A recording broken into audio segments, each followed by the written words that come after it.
Hello everyone. This is not a story for the faint of heart. Today, we will be stepping into the darkness of the most gruesome cases, where evil not only exists, but also leaves bloody and haunting traces. This is Real Gruesome Murder Cases, a series of true stories about murders that made the whole world shudder. If you are ready to face the cold truth in the gruesome corners of humanity, come with me to delve deeper into each case, escaping neutrality. Good morning, Derek. Morning, Doc. How are you feeling today? Any more thoughts of harming? I had to interrupt her. Dr. Fuller was one of the better shrinks I'd had to deal with, but she was a real job's worth about following the script. It would be the same old introductory questions. She couldn't help but tick those boxes at the top of the day's crisp white form, still warm off the copier, but would be terrified of doing so unless I actually said the words. I struggled to find the patience to verbalize my repeated and identical statements. Ever noticed how stark our world has become? I asked out of the blue, cutting her off to her obvious annoyance. She sighed, then visibly gathered up a well-practiced decorum. "What do you mean by that?" she asked, abandoning the prescribed sheet for later and joining my real conversation. I was proud of her. "I mean that when we were children, the world was full of color. I'd wait to cross the road and see cars of gold, green, red, and blue fly past. I'd look down the street, and every house would be trimmed with sage guttering, burgundy window frames, or dark blue front doors. My bedroom was even painted a musky orange and had deep brown carpets at one point. It really offset the crimson of my lava lamp and the teal of my inflatable couch. But today, what do you see when you look around?" I still see some of those things, but you're right. Most things are far more tastefully done these days. Do you miss your childhood? Would colorful surroundings bring you more comfort as you had back then? Tasteful, classy, reserved, miserable, soul-destroying, I said, hammering my point home and ignoring her textbook questions. Dr. Fuller really needed to up her game. But what could I expect from someone so new to the field and so young? "I bet you drive a white car, huh, Tasha?" "Dr. Fuller, please, Derek. Yes, I do. Why is that relevant?" "Well, I know for a fact that they've made white the cheapest option. For any splash of color whatsoever, you have to pay a premium now. Is it any wonder that every modern car you see on the road is now white?" "I suppose not. Most, like me, cannot afford the extra expense. What are you getting at here, Derek?" "Only that the world was fading, having its color drawn out, far before I was ever denied the sight of it."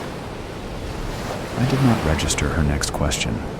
Her side of the conversation always included a question. I was distracted by the spontaneous idea that Dr. Fuller would have an office somewhere, and that there was a chance it might not be quite as bland as her car. Its walls might be covered in bright book spines, all in clear view from the comfortable, deep maroon couches. A myriad of certifications in shining wooden frames would sit side by side with calming vistas, no doubt depicting an unnamed ocean of calming blue spotted with colorful sailboats. I imagined it as being quite pleasant.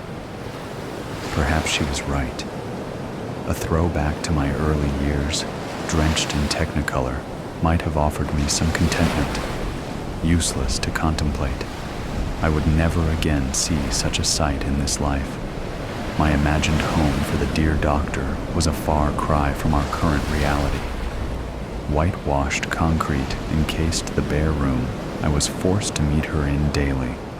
Gray, steel chairs and a matching table offered the only tint to the otherwise monochrome box. Tasha's wardrobe of endless white blouses and gray skirts might have been a choice, but I expected it was simply a subconscious effort to conform to the washed-out world that we both inhabited. "Did you hear what I said, Derek?"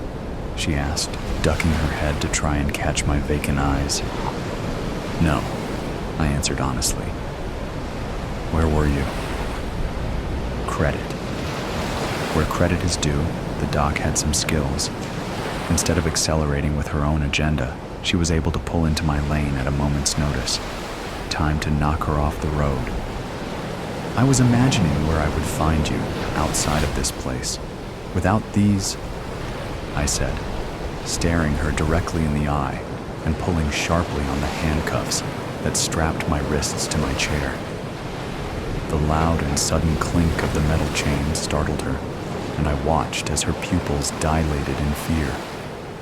It was the little pleasures. Telling the truth, but in a way that elicited the reaction I desired. It was all the entertainment I could find anymore. I thought she was done after that. Figured she would flee, never to return, to be replaced with yet another box-checking drone, fresh out of shrink school, wanting to prove they could handle the worst of the worst. Instead, she surprised me. "You will never again be without those, Derek, nor will you ever see the outside world freely. My job here is only to determine which walls will hold you. Do you understand that?" Tasha said, setting her jaw and returning my stare. Always another question with Doc Fuller. "I understand completely. I am not a simpleton," I snapped. Her resilience annoyed me. "I agree. It's quite the opposite, I think. You are clearly very intelligent, Derek. After these few sessions, I can see you are more than capable of self-reflection. So shall we stop wasting each other's time and get back on task? Pass your psych evaluation, and I'll put my recommendation in that you be transferred to Parkhurst and allowed regular yard time. Keep driving away your doctors and avoiding the issue with talk of cars and old bedroom decor, and you will remain here, isolated on the psych ward, for the rest of your sentence." "For the rest of my life," I corrected her. "If that is what you want, then I may as well leave now." She didn't move, a weak gambit that rarely fooled children. It never convinced mine. To use it, you had to be willing to follow through. I could never bring myself to let them out of my sight, much as Dr. Fuller would never have the courage to walk out of that door on the gamble that I'd call her back. I decided to give her the victory anyway. Let her feel powerful for a moment, before I took it all away. It would be preferable to see the blue of the sky again, I conceded. White rooms with gray furniture, guarded by monochrome uniforms and visited by equally starkly adorned doctors, I said, gesturing at her up and down. I might as well be in heaven already for the level of cloud cover that surrounds me. "Do you believe in heaven?" Tasha asked, and just like that, with yet another question, the session resumed. It was the most personal question she had asked me yet. Her confidence was growing. I could not allow it to dwarf my own. Number she would need to regain her fear of me soon. I refused to admit that her earlier stoicism had ruffled me, yet I felt a growing urge to get the upper hand once more. She knew all too well I could never get close enough to harm her physically. I was too notorious for that kind of carelessness from the guards. I'd need to break her from a distance, and I planned to. "Of course, don't you?" I countered. "I'm not sure. I am yet to hear a convincing argument either way." "Coward," I whispered. "Belief is not something you can be convinced of. Do you believe you are destined for heaven, Derek?" "Why not?" I asked. "God forgives us all for the weakness of our flawed human existence. All we need do is seek and accept it." "And you have asked for forgiveness?" she ventured. I could hear the eagerness in her voice, the building excitement that it could be that easy, that I could give her what she needed to scribble on her form, and sleep easy, knowing she had succeeded in bringing a lost cause back from the brink. For what? I feigned ignorance. Baiting her was so easy. For your crimes. Come on, Doc. You can say it. I paused for only a second before exploding forward across the table as far as my clasped wrists would allow me, raining spittle that peppered her damn forms as I roared my best imitation of a literary detective. For murder most foul? I almost missed her reaction for my laughter. Psychologists were such fun. When will they realize that some behaviors are chosen simply for the entertainment of it, rather than the result of some past trauma? As it was, my eyes cleared from joy-induced tears just in time to see her recovering herself and returning to a normal position after trying in panic to escape her pale, metal seat. "You can try to scare me all you like, Derek," she said with breaths that had not quite slowed, "but I won't be leaving. Not as a result of any action of yours. I am your last chance, and I don't intend to be the reason this system fails you." All mirth left me, and my face dropped into a practiced blankness. I decided in that moment it was time to try a little more earnestly, no longer for my own enjoyment, but because I knew a truth that Tasha had yet to realize. I was never going to be transferred, no matter what I revealed to her. The only way I was ever going to see anything but the consuming whites of my cell again would be by my own hand. So, there was little point in her dance. I needed only one thing from the good doctor, and to get it, I wanted her distracted, nervous, and off-script. Straight-backed, head high, and glasses once more pushed up on her nose, Tasha Fuller tried her best to ignore my outburst and proceeded to ask her next question. "So, whether to God or man, you understand that you need to ask forgiveness for the deaths you caused?" "No," I said musically. "I never stated the reason I would require forgiveness. No, my prayers are more centered around lust and gluttony. There are few pleasures left to me other than my imagination and my meals," I said, winking at the pretty little doctor. An exaggeration for her benefit. I could not truthfully admit to enjoying the white mush of potato and gray mystery meat I ate daily. Thinking of her, though, that worked. I liked them pale. "Derek, you are incarcerated here for the murder of your wife and 2 daughters. Do I need to explain to you again the gravity of your situation?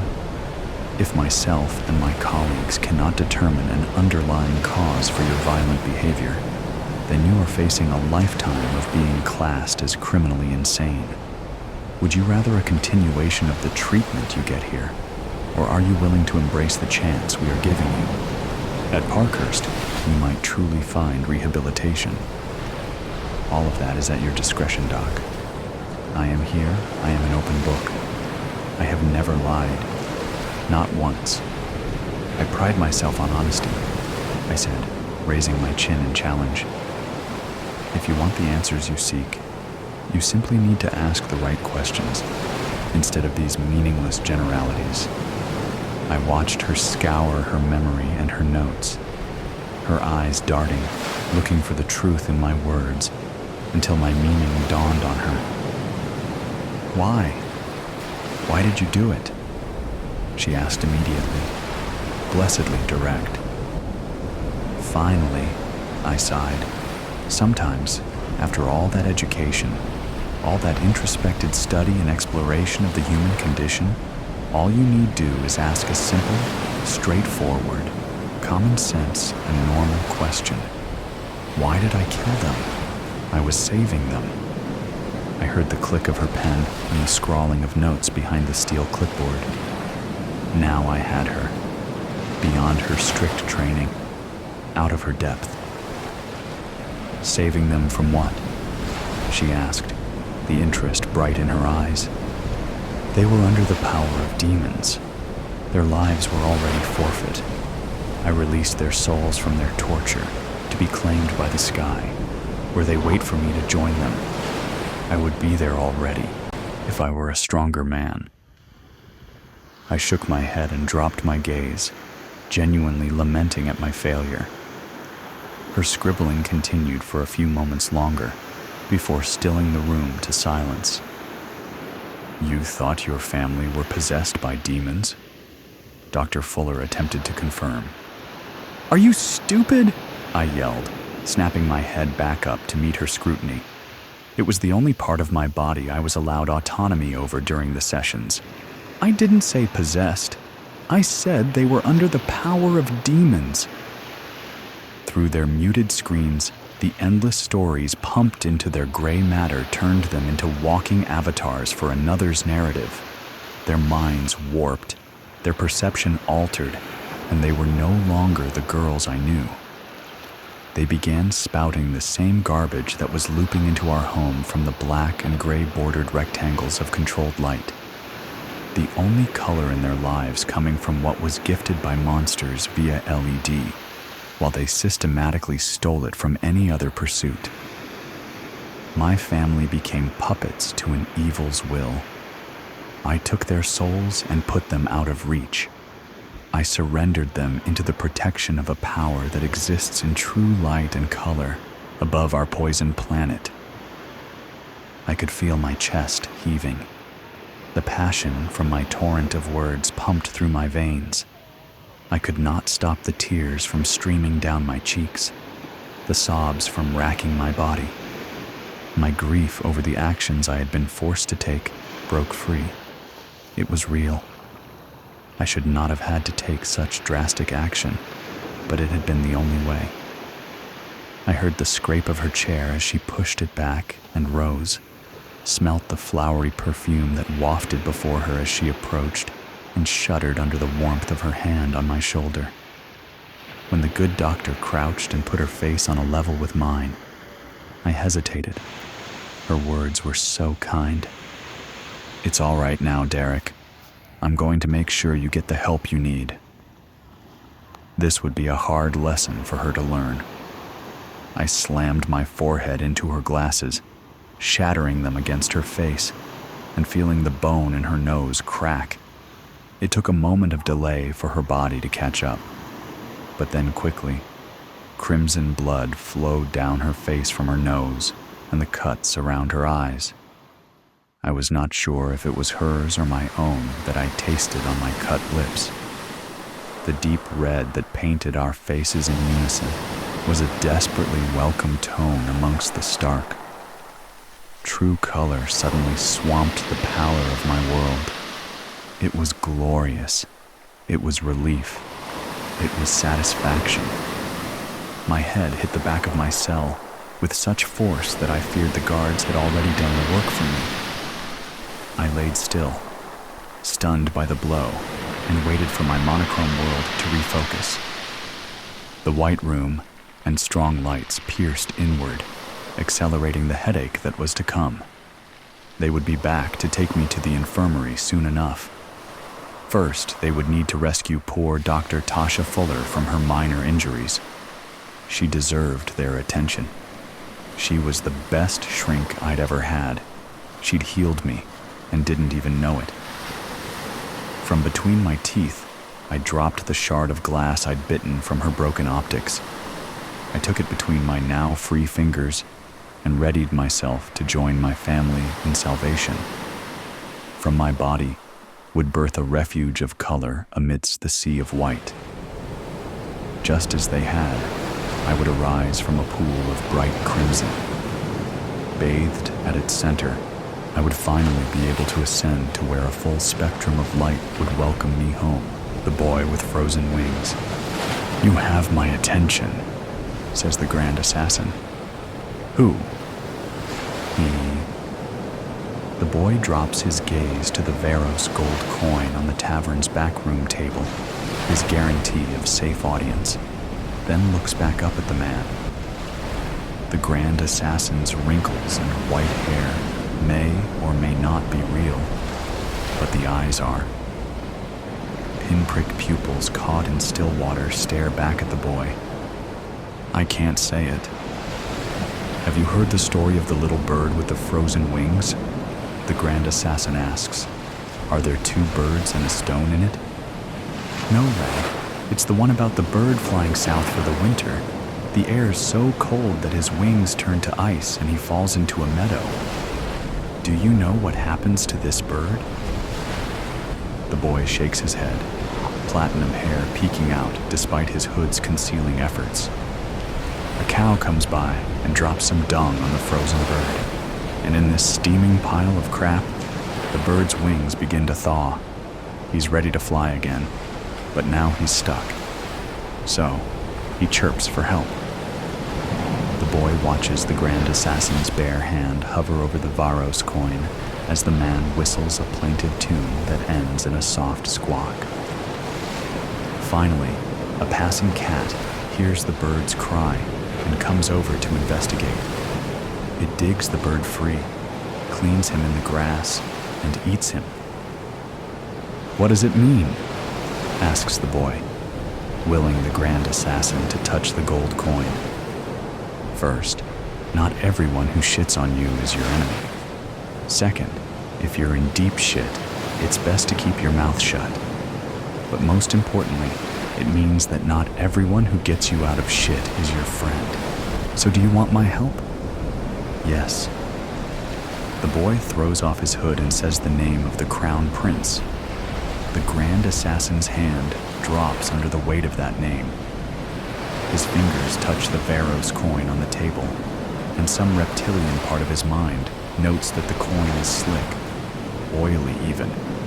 But his higher consciousness is focused on the face before him. He is staring at the Crown Prince's exact likeness. Yes, I'm his decoy. The boy pauses, hoping the man will fill in the rest. But I don't have to be. The Grand Assassin sucks in his breath once he realizes the lookalike's audacity. Steal the life of the Crown Prince, then slip in to take his place. Can he do it? How will you explain his missing decoy then? Fire, the boy says, matter-of-factly. The man opens his mouth, then closes it again. He's used to watching men squirm in the wake of what's left unsaid, but this boy makes him feel like the talkative one. He watches the boy for any sign of uncertainty, but all he gets in return is a polite blank stare. Finally, he slides the coin of Varos into his leather purse. As an afterthought, he wipes his oily fingers on his jerkin. Then, the boy tells him when and where. Their audience concluded, the boy pulls up his hood and leaves the tavern's back room. He weaves through day drunks, then through the city Azamal's maze of alleyways. He stops at a bustling marketplace and takes in his surroundings. He doesn't think the Grand Assassin has changed his mind and decided to follow now that their safe audience is over. No, the man thinks himself a cat poised above the future king. Still, a diversion wouldn't hurt. He listens to the different voices, then joins the crowd. There's a pretty lass, he says in a baritone voice, and pinches a fishwife's arse on his way past. The fishwife accosts a nearby man who's speaking in that same baritone voice to his friends. The man stumbles against a cloth merchant's stall. "Thief! Stop, thief!" the boy cries in the bewildered shopkeeper's own voice. Then, he nabs a new cloak to throw over his own as he melts away into the pandemonium. Along the way, he tears off the tainted gloves that he used to touch the Varos coin. Back in the castle confines, the boy is in another back room of sorts, a half-remembered guard tower. There's nothing to guard here because this edge of the castle wall ends on a cliff, a chasm forged centuries ago when the gods threw Varos down from on high. The inside is lined with scrolls and manuscripts bound between boards. This is the record keeper's domain. The record keeper lost his tongue for some long ago unspoken crime. From the way the man walks, the boy knows that was not all that has been cut from him. The crown prince never comes here because he is a cow whose bovine brow cannot bear the burden of reading, but the boy loves the record keeper. He is his greatest friend, his greatest teacher, the one who showed him the scrolls on poisons long forgotten. At first, the boy thought poison alone would be his answer, but the best one, Oria's kiss, takes time to act. There would be no guarantee he'd be positioned to take the crown prince's place unnoticed once the kiss called him home. Silent but ever listening, the record keeper had shown the boy a manuscript on Varos and his assassin cult. Yes, the coin, the grand assassin, it's all coming together, but there's still time to talk yet. The boy and the record keeper have their own way of speaking. The boy blasts through his repertoire of voices while pausing to listen to the tongueless man's eyes. They sit now facing each other with an imaginary coin in between them. Have you heard the story of the little bird with the frozen wings? The boy asks in a perfect imitation of the grand assassin. The record keeper's eyes brim over with pride, with adoration for the protege who gives him voice. Late in the night, he will bar the servants' quarters and start a fire. There will always be more servants, and no one will count bones to make sure the crown prince's decoy is among the last lot. For now, he watches as the boy climbs the crumbling guard tower, then jumps to the nearby hemlock tree. The boy balances on the end of a branch, then he's over the castle wall. The record keeper says a silent prayer that the boy will return riding the crown prince's horse. Deep within the hardwood forest, the boy waits at the appointed spot. He cannot see the grand assassin, but he can hear horses in the distance. The crown prince is fox hunting with his retinue and outing among sycophants. The boy shouts out a fox's warning call, a vixen's scream to draw the dogs. He throws his voice and steps behind a tree as the foxhounds bumble past him. The crown prince, whose horse is by far the fastest and whose friends dare not outpace him, is close behind with no other riders in sight. Something detaches itself from the undergrowth, and the crown prince falls from his saddle. He has time to low once in pain before the thing is on him. The now never king jerks, once then falls silent. The grand assassin is caked in mud. Only his still-water eyes are recognizable. They watch as the boy pulls off the crown prince's pinky ring. A knife touches the boy's throat. The grand assassin is saying something, but his words are cut short by the sound of approaching hooves. The knife vanishes. So does the crown prince's body, as the grand assassin pulls his prey into the undergrowth. With feline grace, the boy hops onto the crown prince's horse and turns to meet his retinue. Later that night, as fire burns away the memory of the decoy, the grand assassin will stare at the night sky. The stars will shimmer and merge into one bright light as the numbness in his fingertips creeps up his arm and seeps into his heart. That will be Oria's kiss, courtesy of Varos's coin, calling him home. The grand assassin won't curse the new crown prince, the future king, who would have owed him everything. No, he'll be too busy staring at the sky and trying to take flight. As for his words cut short in the woods, the new crown prince remembers them perfectly. Remember this moment, and you will. And what will the boy of many voices with only the tongueless to know his secret do? Well, some things are better left unsaid. You have no idea what you are getting into. I am no saint, but no one really is.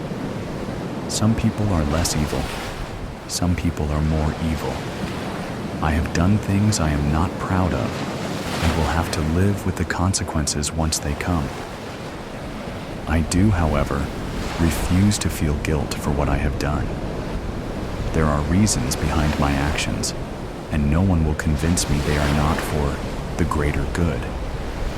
I am writing here in my diary to be able to get it off my chest, as I cannot speak to anyone about it. I wish I could scream it from the top of my lungs, but I can't. If the secret comes out, it probably will be huge. The local media are already talking about it, and when they catch whoever did it, it will be loud. In my mind, I am a hero, but in people's eyes, I will not be.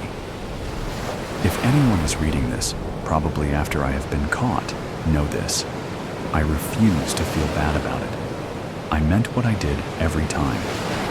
My heart is pounding with excitement, but I close my notebook and rest my head on the wall behind me. I've been doing my assignments for over a year already, but even thinking about them makes my heart race. It gives me rush, flushes my cheeks, and keeps me motivated to keep going. I love everything about it. I look at the time on my watch and get off the bed. Time for my double shift at the bar. I put on one of my tightest blouses with low cleavage, comfortable jeans, and tie my hair in half up, half down style. Touch of lipstick, mascara, shoes, and I am ready to go. As I walk out of the house, I feel the cold breeze tickle my skin and I shiver. I hate cold. As fast as I can, I lock the door and rush to the car.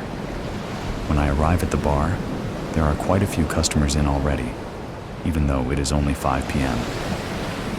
I drop my bag off at my locker and wash my hands before I walk out to the main room. The music isn't very loud yet, thankfully. The outside daylight is still shining through, ruining the night out vibe, and people are divided between drinking coffees or beers. No spirits in their hands just yet. I make small talk with the colleague I'm taking over from before they leave, and I make my way to the right side of the bar to check if all fruits and garnishes are restocked and ready for the night. For those who never worked at a bar, they never are after a day shift. I slice lemons and oranges, moving on to the limes, when I hear the sound of a metal knocking gently on the polished wooden bar. I look up and immediately smile. My partner in crime is here. She is the most gorgeous woman I have ever met. Has long, curly black hair, bright blue eyes, and a smile I could not stop thinking about. I pour her a whiskey on the rocks and without a word, let her casually look around for the first 10 minutes. "Is your cockroach here already?" I ask, and she shakes her head. "I don't expect him here so early," she replies with a soft sigh. "Besides, I wanted to give you some attention before I see him." I smile and roll my eyes. "Lizzie, keep your flirting skills for the boys. I know what a sneaky little snake you are." She laughs at my joke, but doesn't reply. "How did you meet this one?" She grabs her glass and swirls it around, watching the almost melted ice cubes float in circles. "I accidentally bumped into him at the grocery store, very conveniently wearing one of my cutest dresses. We have been chatting on my fake phone for a week now. And he is definitely the one that did it?" I almost whisper, leaning closer towards her face. "Yes, Polly. He did do all of those unspeakable things to that girl a year ago." She whispers back, and I can smell the whiskey coming from her breath. "Then his rich daddy hired a lawyer, paid off some of the important people, and the cockroach is enjoying his life." She puts the glass down and straightens back in her chair. Not for long, though. We make small talk as the time goes, in between me serving customers until about 6 p.m. when the cockroach walks in. He is a tall man with brown, messy hair, sharp jawline, and dressed nicely in some expensive clothes. I can't tell you what brand they are because I know nothing about it, but the way he wears them with cockiness, I can tell he spent money. His dad's money, I remind myself, and continue wiping the already clean bar. trying to make myself look busy. Liz gets up from her chair, greets him with a kiss on the cheek, and sits back down in front of me. They order a round of drinks, and she starts to work her magic. They spend hours on chatting and laughing, although I know Liz is faking it. She always does. When the clock strikes 9 p.m. and her date is pretty tipsy, they order the next round of drinks. I make them and turn my back to the camera to grab the lemon off the cutting board with the pill between it and my finger, and I drop it in his drink. When he starts talking incoherently, Liz grabs his arm and quietly walks him out of the bar. I wait a few minutes before I ask my colleague to look after the bar as I need a quick break and leave as well. I find them in a back alley, the cockroach sitting sloppily on the floor, resting his back and head on the wall, and Liz standing above him, looking at her phone. As soon as I walk up to them, she looks up. I spoke to his victim. The girl was still so upset about what happened. She whispers, with anger in her eyes. This piece of... He took something away from her she will never get back. He deserves what is coming his way. I don't reply, but nod in agreement.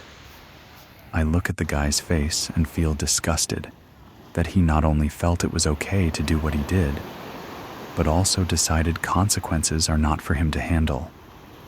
My stomach feels tight, something heavy like rocks growing inside it.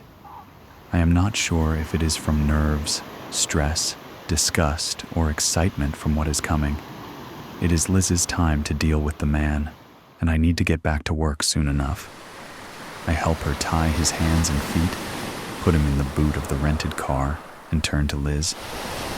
He should have admitted and faced the punishment, I hear Liz say as she slowly walks towards the driver's door. She isn't looking at me, and I am not sure if she is talking to herself or me. He is a gross, creepy cockroach who has done something horrible and he needs to pay. The smug smile he had on his face when the case was dismissed, knowing he got away with it. I see her shake her head in the streetlight falling on her from above. Well, he didn't. They don't anymore. I whisper back and walk into the bar. HIM. I can feel the headache getting worse as the shouts don't end. Mr. Robertson came to report his son's missing, but ever since we took all the information and said we will look into it, he has been shouting at various officers. He wanted the whole station up at this moment and searching for his son. We tried explaining to him that we will not be able to find him within the next hour, so when he kept shouting, we threw him out, threatening with a ticket. I spin around in my chair to look at the cork board again, but feel hopeless. Missing men keep being added to it, but no more clues have been discovered. I feel like a complete idiot. Ryder Robertson's picture have now been added to the right side of the board, alongside Henry's, Lewis's, Christian's, and Jake's. All of these men, various ages, occupations, and lives, have been missing, and it was my job to find them. I hear someone walking up to my desk, and I turn to see my partner Jesse. I could put an egg on your head and would be able to fry it within a minute, he says and smiles at his joke. But I don't smile back. I am too tense. Hey, I know it is hard, but with a new victim, there is a possibility for potential clues. I nod without saying anything and turn back to the board.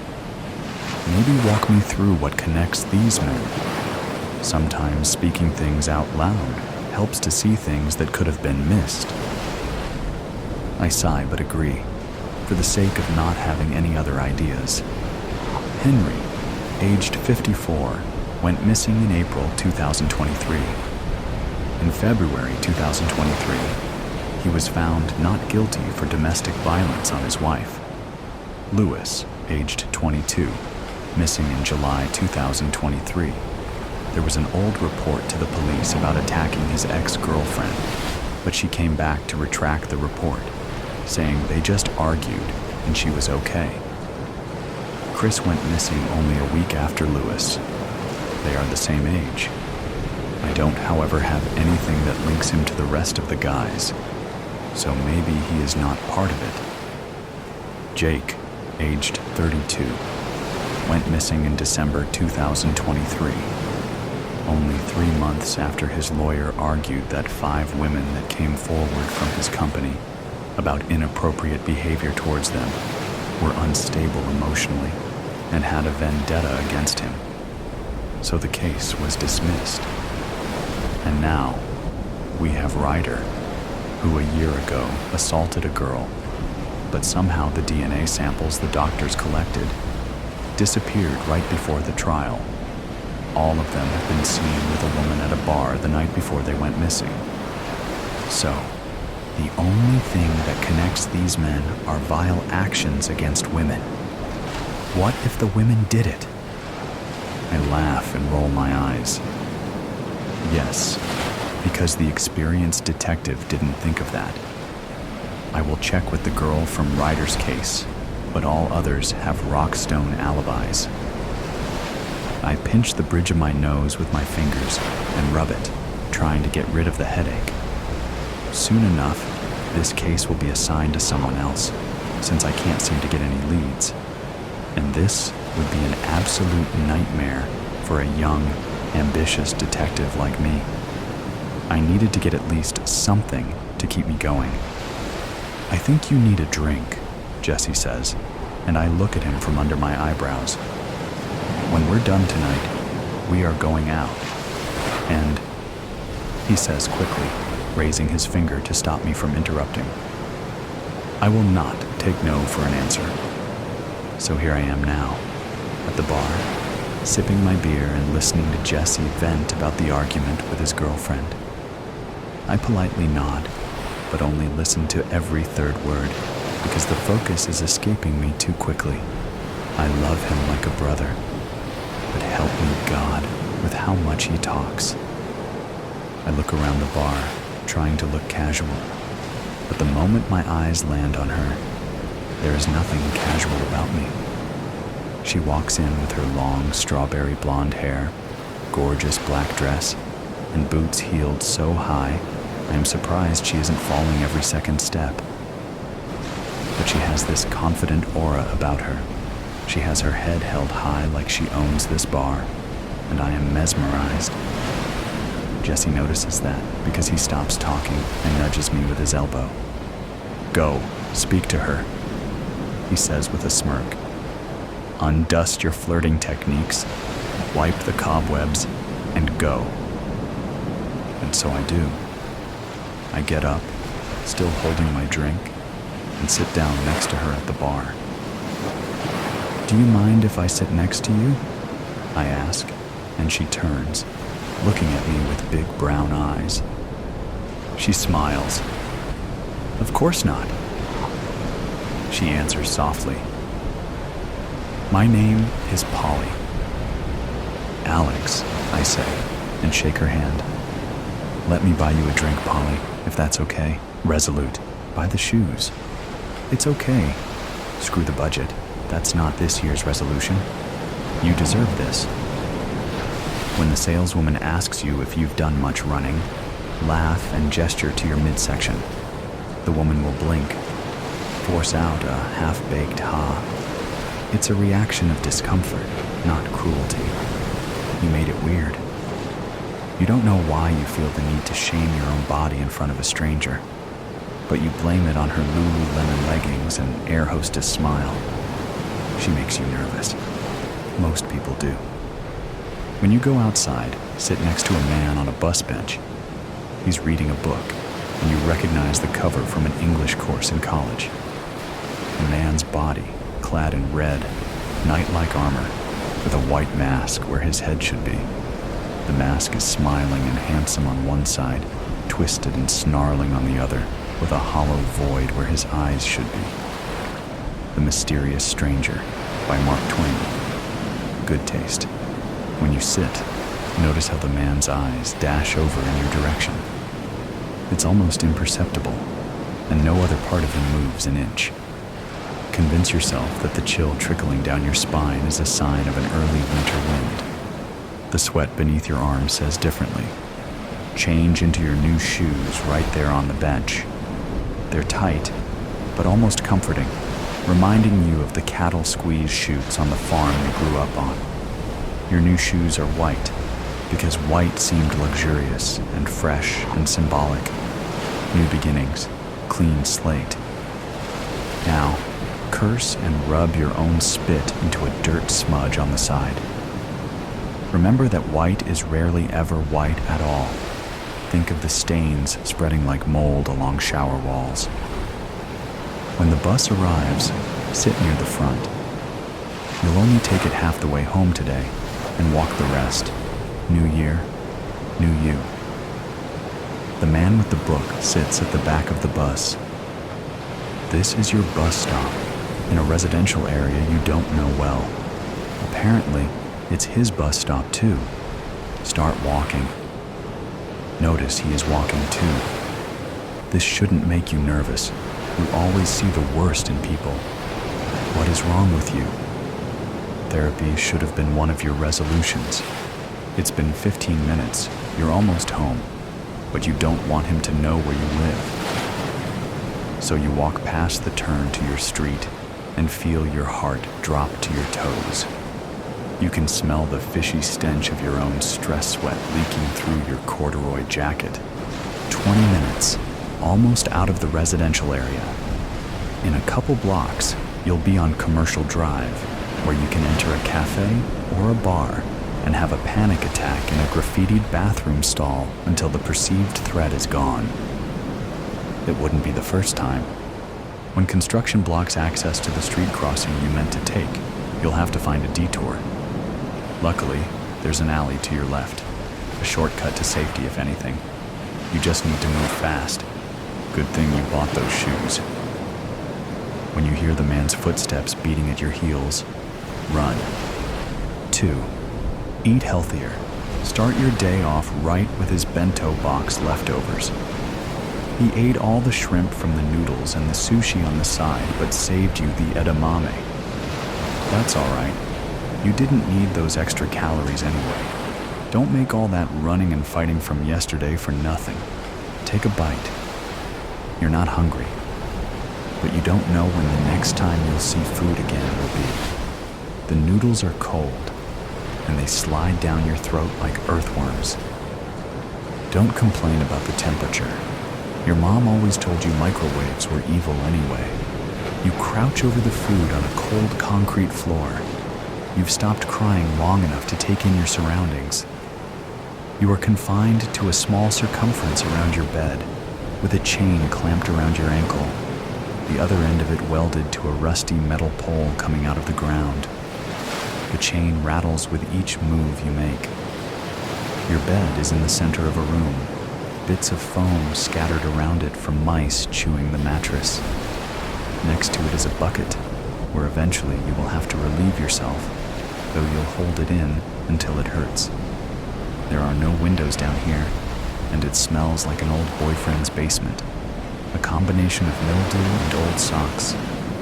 Air so thick, you feel as if you could cut into it with a knife. The corners of the room are dark but packed with things. Boxes stacked haphazardly, shelves overflowing with old books, loose papers on the ground. You can't make out what any of the books say on the spine, as much as you try to strain your eyes. So much for that clue. When he tells you to eat, you eat. Whatever he wants with you, he doesn't want you dead. Yet, take comfort in this. Hide the fork from your meal under your mattress. 3. Learn a new skill or hobby. It takes an average of 6 seconds to walk in a circle at the length of your chain. 3 seconds if you run. Count the moths that flicker around the buzzing light bulb above you. Count particles of dust in the air. Numbers were never your thing before. You were an English major once, though that life feels light years away. Divide experiences between before and after. Before, you had a cat. He had a scratchy meow and sprayed on your laundry. but slept in the crook of your arm every night. Before, you had a crush on your coworker Diane, even though she talked with her mouth open, and you caught her stealing from the baking display 3 times. After, you are shitting in a bucket. You curl up on your mattress, thin blanket pulled over your head, and cry. Try making an itemized list in your head of every kiss you've ever had. See if you can remember the script from the 1998 fantasy movie Willow. You almost can. For some reason, this makes you cry too. Go back to counting. The mice stayed hidden for the first couple days, but they're getting bolder. Keep track of every time one skitters over your hand or foot.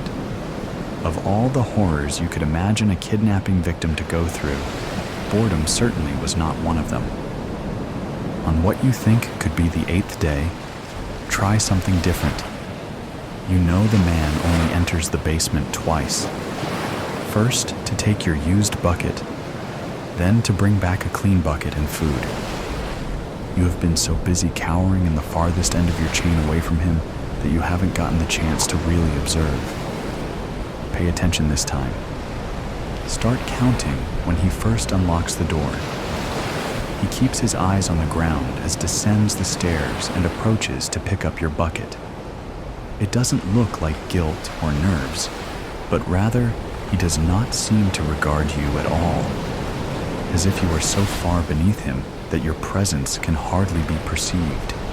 You almost lose track of your counting, mind reeling.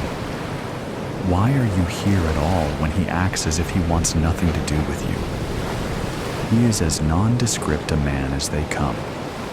Brown hair, dark eyes, with short, well-kept facial hair, thin-rimmed glasses, a button-down blue shirt, recently ironed, gray trousers, clean shoes.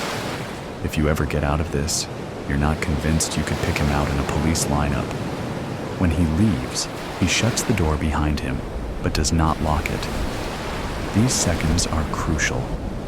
Above you, at one end of room, you can hear a toilet flush, running into pipes that go through the basement. More water running after that. Then there are footsteps to the other side of the house. He is there for a short time. Finally, the footsteps lead back to the basement door. He has returned with a freshly cleaned bucket in one hand and a tinfoil wrapped burrito in the other. He sets them both down beside you, wordlessly, and then he is gone again. The door is latched tight behind him. 4 minutes and 38 seconds. That's how long the door was unlocked for. Don't forget this. 4. Be more adventurous. Something is different today. Another moth hits the burning light bulb and falls dead into your matted hair. The mice, your only companions, have gone quiet. Upstairs, there is more movement than usual, things being dragged along the floor. Your stomach has been flip-flopping since you woke up. Call it intuition. There is the issue of that pesky iron shackle around your ankle. You made a valiant effort by nibbling off your toenails and using them as lockpicks, but they were too soft and bendable. You thought about breaking your ankle, but your heel would still be in the way. So now, you turn to the other end of your restraints, the metal rod coming out of the basement floor. At its base, it flares out into a square plate, with large iron screws holding it down into the cement. The pole is speckled with a dusty red rust that follow down the first couple links in the chain. A memory flashes in your mind of you as a young girl, loose braids and dirt smudged over your summer freckles. Your dad had an old Chevy parked on the edge of the horse's pasture, weeds growing through the windows. You tried, with all the strength in your little arms, to open the door, but the handle snapped right off and sent you flailing backwards. It left red on your hand, and you thought the car was bleeding. There could be hope after all. You take your shoes from where they've sat dutifully by the bed and put them on. Pull the chain taut and kick near the base where there is the most rust. Kick again and again. The rust stains the white of your shoes. Take a break to wipe frustrated tears from your eyes, then try something different. Pull the chain towards you, taut again. Push your feet against the chain. Harder. Your legs begin to shake, and the chain bites into the flesh of your palms. Grit your teeth. Keep pushing. It bursts. You gasp, collapse to the floor, and weep. It's refreshing to cry from joy for a change. When the man comes to change your bucket, sit in front of the pole.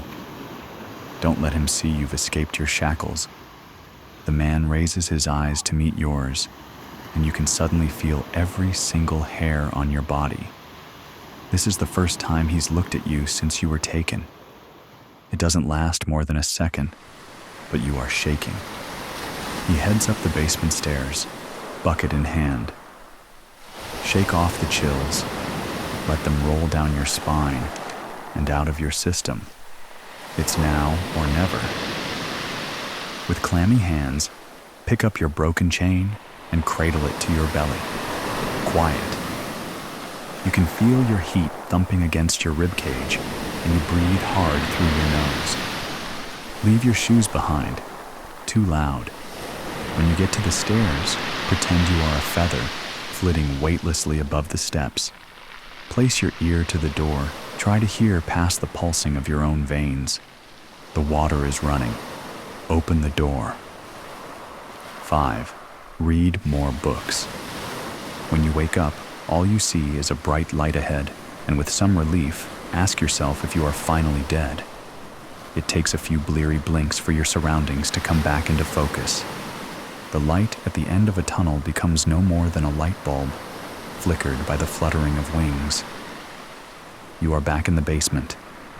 Sit up. Careful, not too fast. Your head rushes, and dots speckle your vision. You bring a hand to your head to steady it, but when you bring it down, your hand comes back sticky with red. You feel around with your hand some more, find that your hair is matted and clings to your forehead.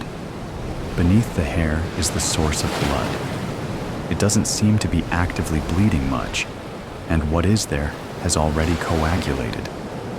Beneath where your head was laying, the mattress is soaked with your blood. You shuffle backwards away from it as your breathing grows erratic and shallow. Try to wipe your red hand off on your jeans. The blood is already caking under your fingernails. On unsteady legs, you manage to stand up.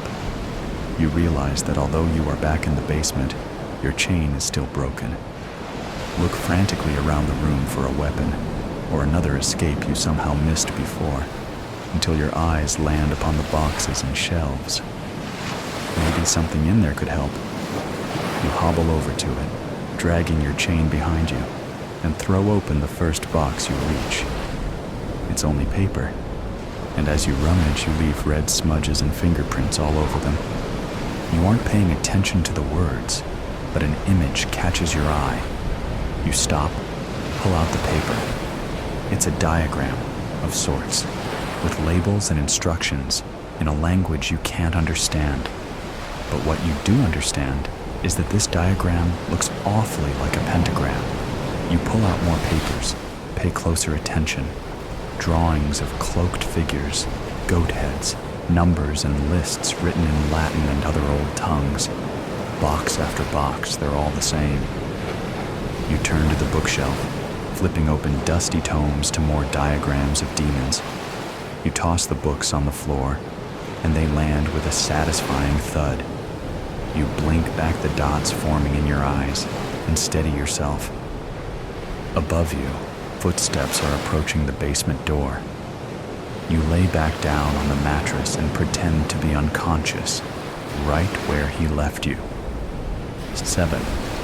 Appreciate the little things. You peek through your eyelashes. He is painting a pentagram in white on the floor. Beside him is an assortment of strange objects, wax drip candles, fragments of leg bones, a skull, raven feathers in a jar, glass vials of liquids and powders, glistening gemstones. It's almost comical, the most generic, vague Satanism you could imagine. A half-frantic giggle bubbles in your chest, tugging at the corners of your mouth. Bite your tongue to keep it down. His hands clamp down on your ankles and tug.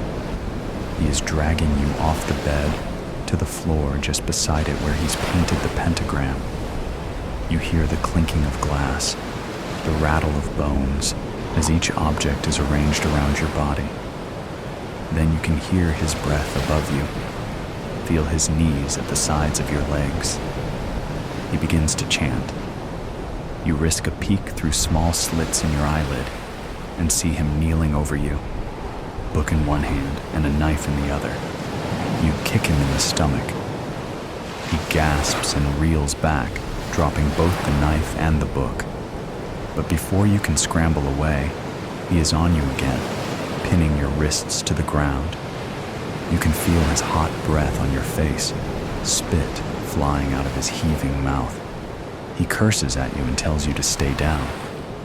Your fingertips brush the edge of the mattress beside you. Remember what you kept from the first day you woke up in this shithole. The fork. 6.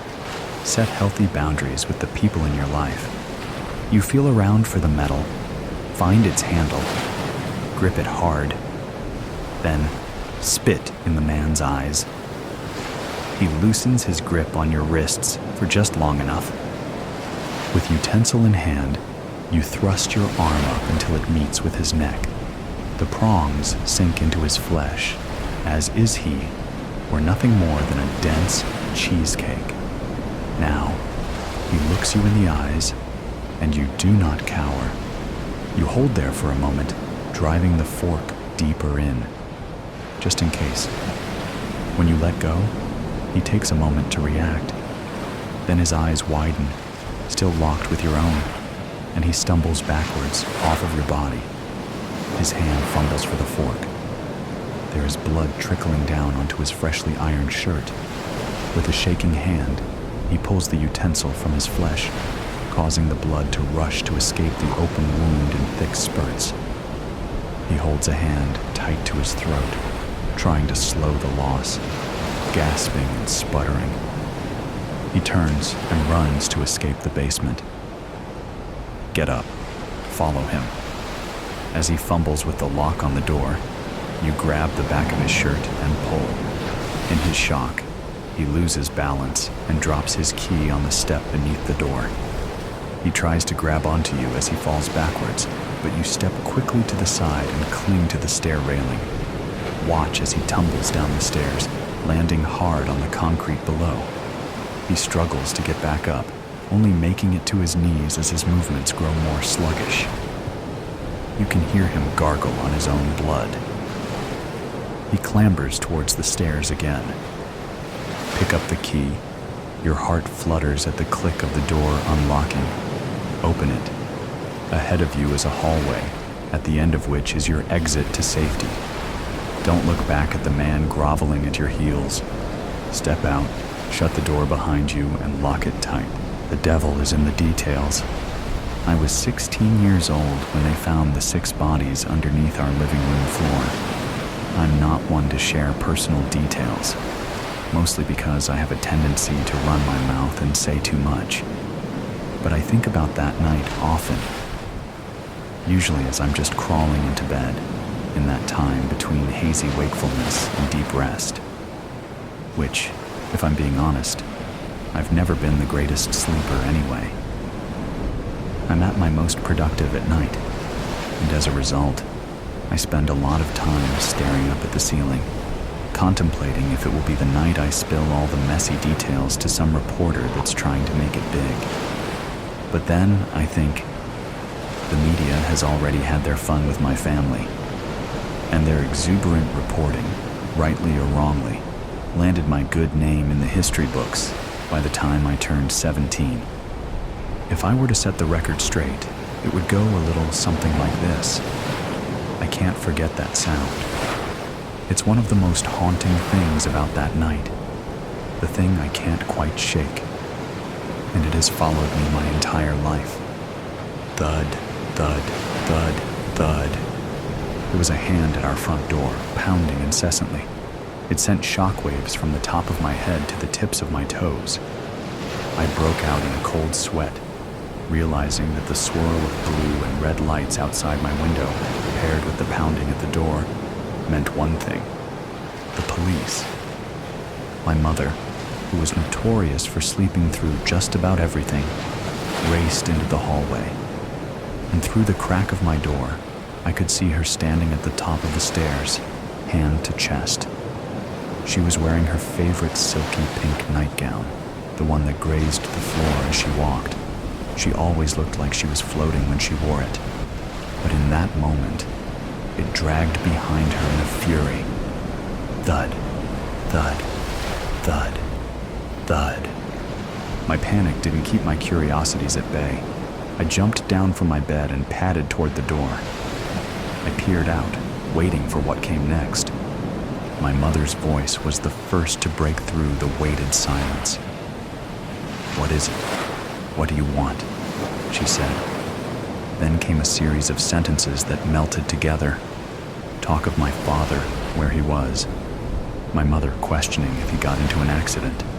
Then a firm voice asking who was home. My mother's distress soared another octave. She demanded they call their commanding officer so she could talk to him or her directly. I had never seen her so angry before. I peered over the banister to find the two officers standing on either side of my mother in the entryway. "You have no right," my mother yelled. One of the officers mumbled something to her. Then she called out for me and my younger brother, Rob. I didn't want to descend those stairs. When the police are involved, a bad ending always follows, and I wasn't ready for my bad ending. "It's all right," he said, lifting his palm to us and gesturing to come down to the landing. With my brother under my arm, I took that first step down and stepped right into hell. They ambushed my father when he came home, tackled him as soon as he came through the door. Poor guy didn't even notice the two cop cars parked outside because he had spent the last few hours pounding down gin and tonics. While Robbie was watching TV in the living room, I snuck around the corner, walked down the hallway, and positioned myself outside the kitchen door. For some reason, the police thought the best place to question him was where we ate our food. "Tell me where the bodies are, Jimmy," one of the officers said. "I don't know," my father replied, but his voice betrayed him. He couldn't hide his shakiness.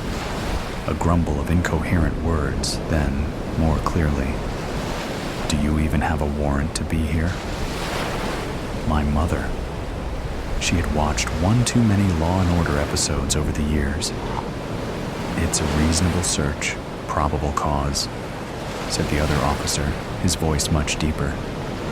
"Don't need one when you pose an imminent threat to our community." "You know me. You know my family," my father said, his voice fumbling on the word family. "For God's sake," my mother yelled. "Don't say another word, James. We need our lawyer here." "Jimmy, we all know the kind of work you do, and considering the circumstances, I can't look the other way just because we're friends." My father was a scientist. That's what I told people who couldn't wrap their head around the industry jargon. But to those who really knew him and his work at the university, he was an expert in forensic and human sciences, criminal forensics, if we are being precise. He spent his days teaching people about chemical compounds, cleaning and evaluating dead bodies, and the proper techniques to preserve evidence. He was a brilliant man and an extraordinary teacher. I would know. I'm his kid, and he taught me everything. But if anyone knew how to get rid of a body, it was him. In the last 12 months, 7 university students had gone missing. 4 of which were directly enrolled in his graduate forensic seminar. The same faces that flashed across the nightly news had been in our home. They spent time on our front porch. They tossed back a beer or wine while discussing local crime scenes. They ate at our dinner table, studied in the hammock hanging between 2 willow trees in our backyard. He was even seen chumming it up with students at happy hours. If it wasn't clear already, my father loved his students, adored them, actually, to the point where he treated them like his own children, even though they weren't. "Did you really think people wouldn't notice, Jimmy?" an officer asked. Everyone noticed, I thought. How could you not? "Tell us," they pleaded. "It's time," they said. "Where are they? We have to bring them home. You don't need to hold this secret anymore, Jimmy." I have to admit that even though it's been 20 years since that night, their certainty in that moment still makes my blood boil. They had such confidence in their accusation, and so little to show in the way of proof. Because, let's be honest, a close relationship with a student is a pretty loose thread when it comes to tying someone to murder. Unfortunately, my father was at his limit for keeping secrets. "They're under the living room floor," he said. At that moment, I fell forward, spilling onto the kitchen floor. I had forgotten just how weak that door was, and I would pay greatly for my curiosity. Because even as I was staring down at the black and white tiles, hoping I was invisible, I could feel the weight of his gaze on me. And when I looked up, our eyes locked. I couldn't breathe, couldn't force my lungs to expand. This was it. This was that moment. The ending that I knew was coming. His eyes told me the only thing I needed to know. The details of that night have been bent and twisted by the media. So many stories, so little accuracy, which is ironic considering the news is supposed to hold itself to the highest level of truth. But I suppose I should give them some grace. They're only human, and humans get things wrong. But I digress. My father never spoke another word. Not at the police station, not in the trial, and definitely not to me. My last moments with my father were spent in observation while the police pulled my childhood home apart, while they dragged 6 bodies out from the depths of our foundation. You know what's funny? The guilt in his eyes turned to shock, and it got me thinking. Did he not predict it would turn out this way? Is this not the ending he imagined? My mother leaving his side, our home being torn apart, his daughter's presence as it all went down. Was he worried about the woman I would become if he was found guilty? I had so many questions. One very important one, but I wouldn't get to ask it that night. It didn't take long for a jury to convict him. Only 3 weeks. The fingerprints, clothing fibers, and driver's licenses hiding in our basement were enough to put him in jail for life without parole. And the papers complained it was too easy, that my father was the sloppiest yet most intelligent killer our town had seen. It was as if he wanted to get caught. One journalist said he was, and I quote, "the only educated, well-versed scientist with a knack for murder and childish mistakes. He wouldn't have been able to clean up spilled milk." Let's be clear, my father was no idiot. He was not childish or impulsive. He was kind, warm, and exacting.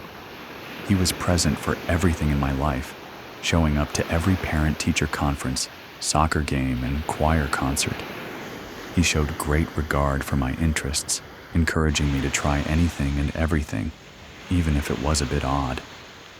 Like when I said I wanted a taxidermy kit and he bought me one the next day. He was a good father, not a monster.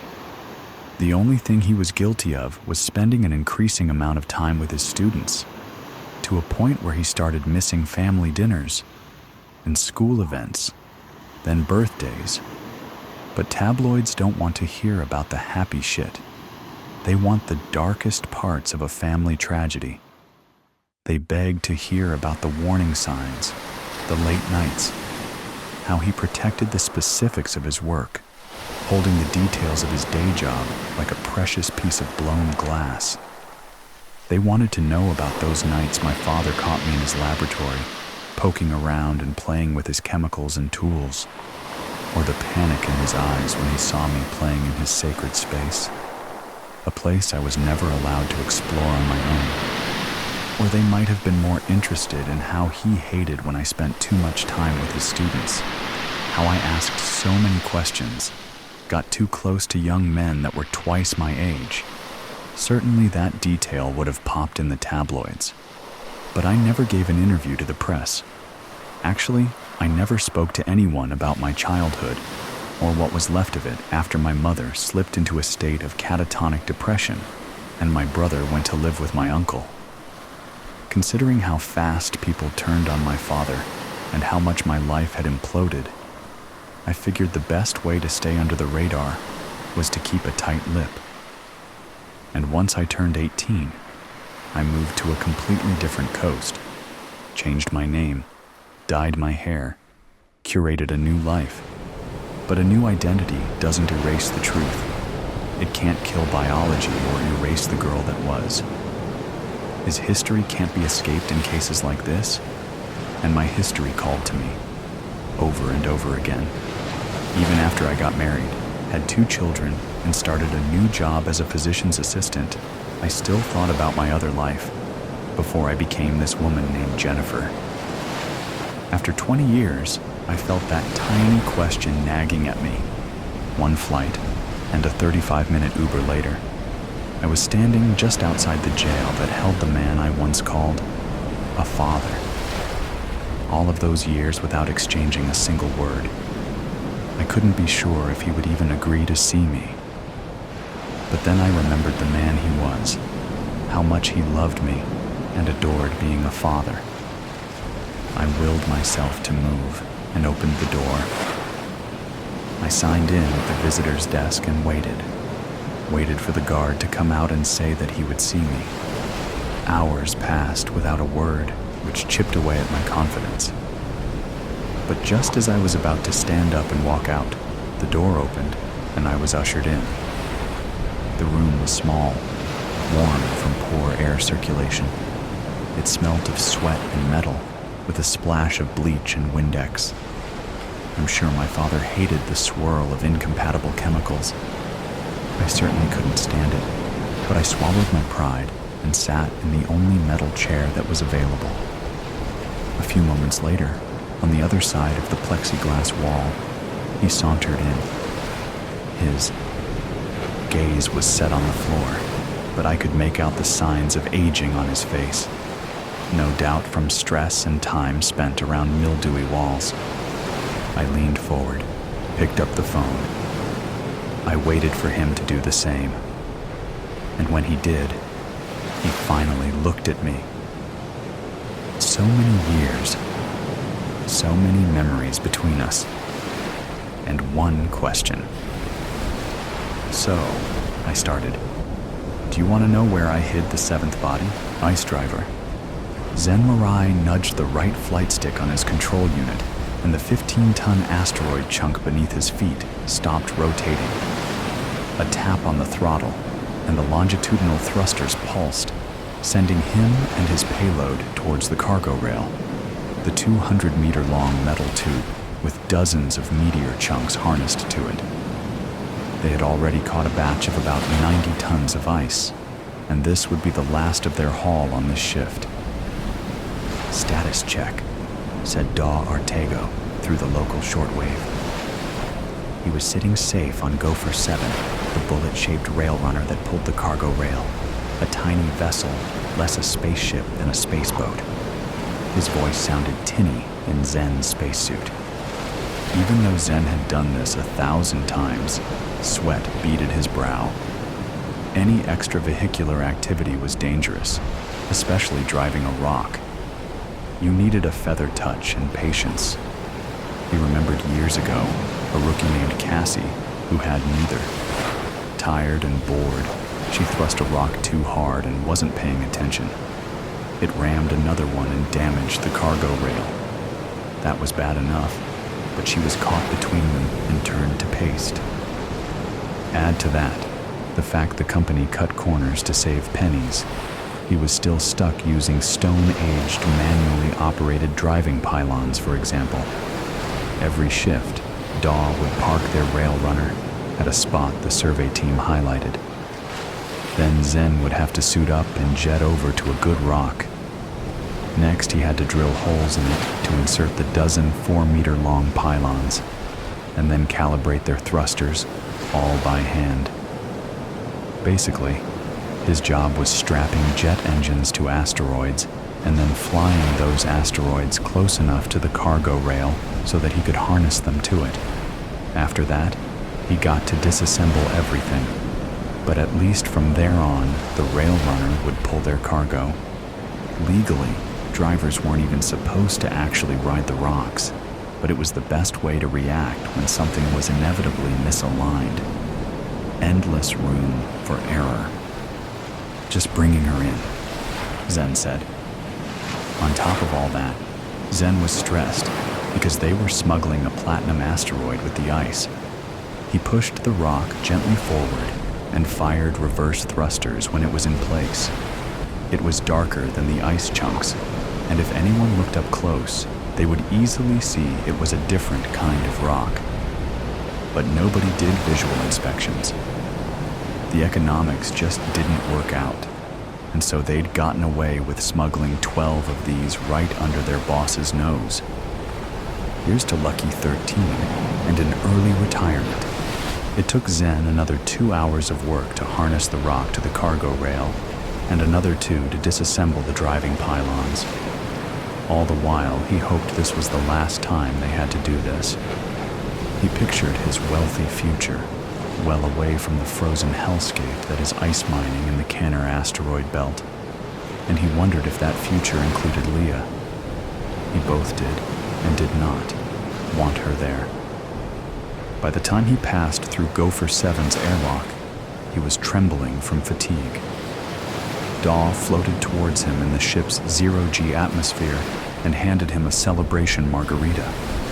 It was a rubber ball with a nipple, filled with cold water, fruit-flavored protein powder, and a dash of moonshine. "Any word from home?" asked Zen. "Nah," said Daw. "They quiet. Ain't confirmed the last 3 check-ins either." Check-ins were every 12 hours, so the ice hauler Coleridge, their ride, had been silent for nearly 2 days. Probably just interference from the belt. Daw's voice was confident, but he glanced to the side and frowned. The trip back to the Coleridge took them a day. All the while, comms remained quiet, and since Zen and Daw were at the end of a 2-week shift stuck with each other, they were fine being quiet too. They'd been driving a long time together, had learned each other's patterns, knew when to step up, when to step back. Friends were scarce in the belt. Zen decided he'd tell Leah. It was a risk, but they were good together, and he trusted her. Maybe he'd propose and make it official. He was so tired of this life, an endless cycle of brutal, dangerous work, and drugging himself stupid. Last time on leave, he went on a bender. He had vague memories of drunken partying with Issa, Leah's brother, memories of whoring and gambling, comforting memories of declaring he'd leave ice driving behind for good. And these declarations made the idea real, and uncomfortable memories that he might have let slip something about the platinum. But even if he did, nothing had come of it. And this was their last run. They were safe. They would make it. By the time they had visual contact with the Coleridge, a hemispherical head connected to a 6-kilometer-long tail, scores of asteroid rails protruding from it like the quills of a pine branch, They still hadn't heard anything on comms. Maybe their comms are down, Dow said. Maybe a rock hit something. It wasn't unheard of. The Canner Belt was relatively safe for a hostile work environment, but it did throw the occasional gift at you, and the Coleridge's point defense cannons weren't always positioned to slag it. Maybe, Zen said, but he felt cold spread through his guts. The other 9 Gophers were already docked with their last rails, which meant the other 9 crews were already done their last shifts. Daw took them in, navigating to Gopher Bay 7. Normally they'd detach their rail and hook it to the Coleridge's tail, but since this was their last shift this run, there was no point. To stave off boredom and unease, Zen played around with the cameras, examining the massive Coleridge and her cargo. The field of dull space ice was worth a small fortune. Ice rocks were the main way of getting water on most of the stations in the system. Not that anyone outside the investors saw a real cut of the profit. Then Zen spotted something and frowned. "Check out camera 9. Daw complied. "What is that? We got guests?" An unfamiliar ship was docked with the Coleridge, sleek, narrow, and not broadcasting any ID. Zen swallowed. "Maybe," he said. They looked at each other. "You don't think," Daw said. He didn't have to finish the thought. Government auditors were their constant worry. They were rare this far out on the Canor Belt, but an inspection based on a hot tip would explain the radio silence. "Nah, it's nothing," Zen said, faking confidence. Had he babbled to Eason about his platinum? Had someone overheard? Had someone tipped off the government about smugglers? "Maybe we should dump the cargo," Daw said. Zen turned to him. "What? How the hell will we explain that?" They couldn't run either.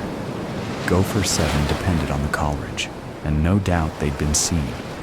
It would be beyond suspicious if they tried to flee. Fine, Daw said.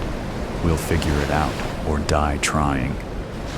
His response for pretty much any problem. "Worst case," Zen said, "we'll cut them in."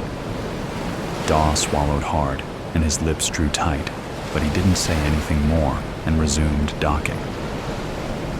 Nobody met them at the airlock, and they both let out breaths they didn't realize they were holding. No squad of Marines arresting them.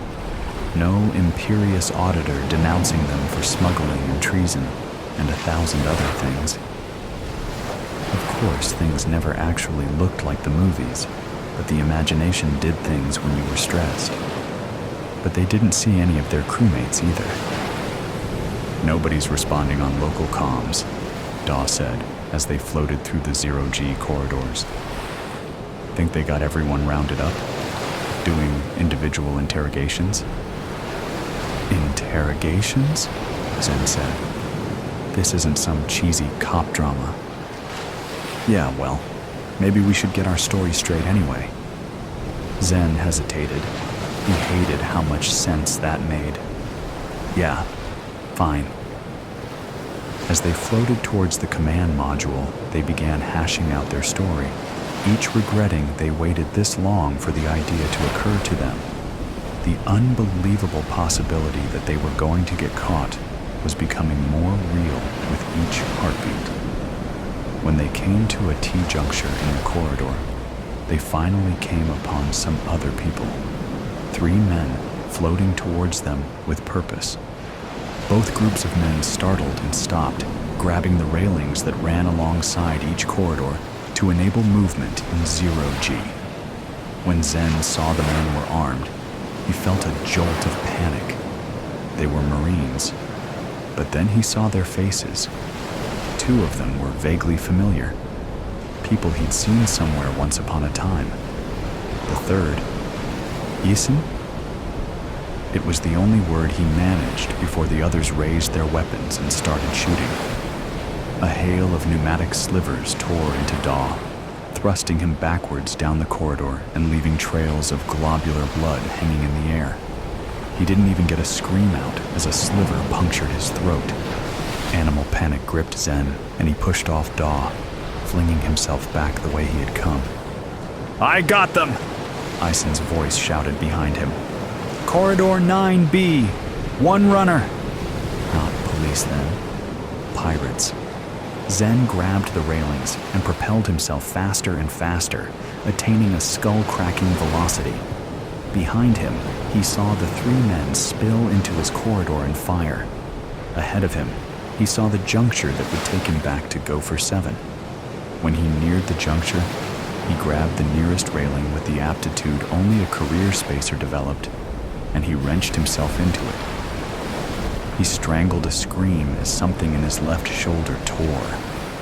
Not because he was hit by their fire, but because human shoulders just weren't designed for swinging a body at such speeds.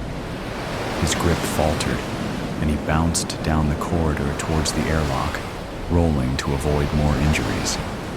Each bounce was a new bruise and a new opportunity to slow himself down and steer. He screamed out the voice command for the airlock to open. His pursuers were slower.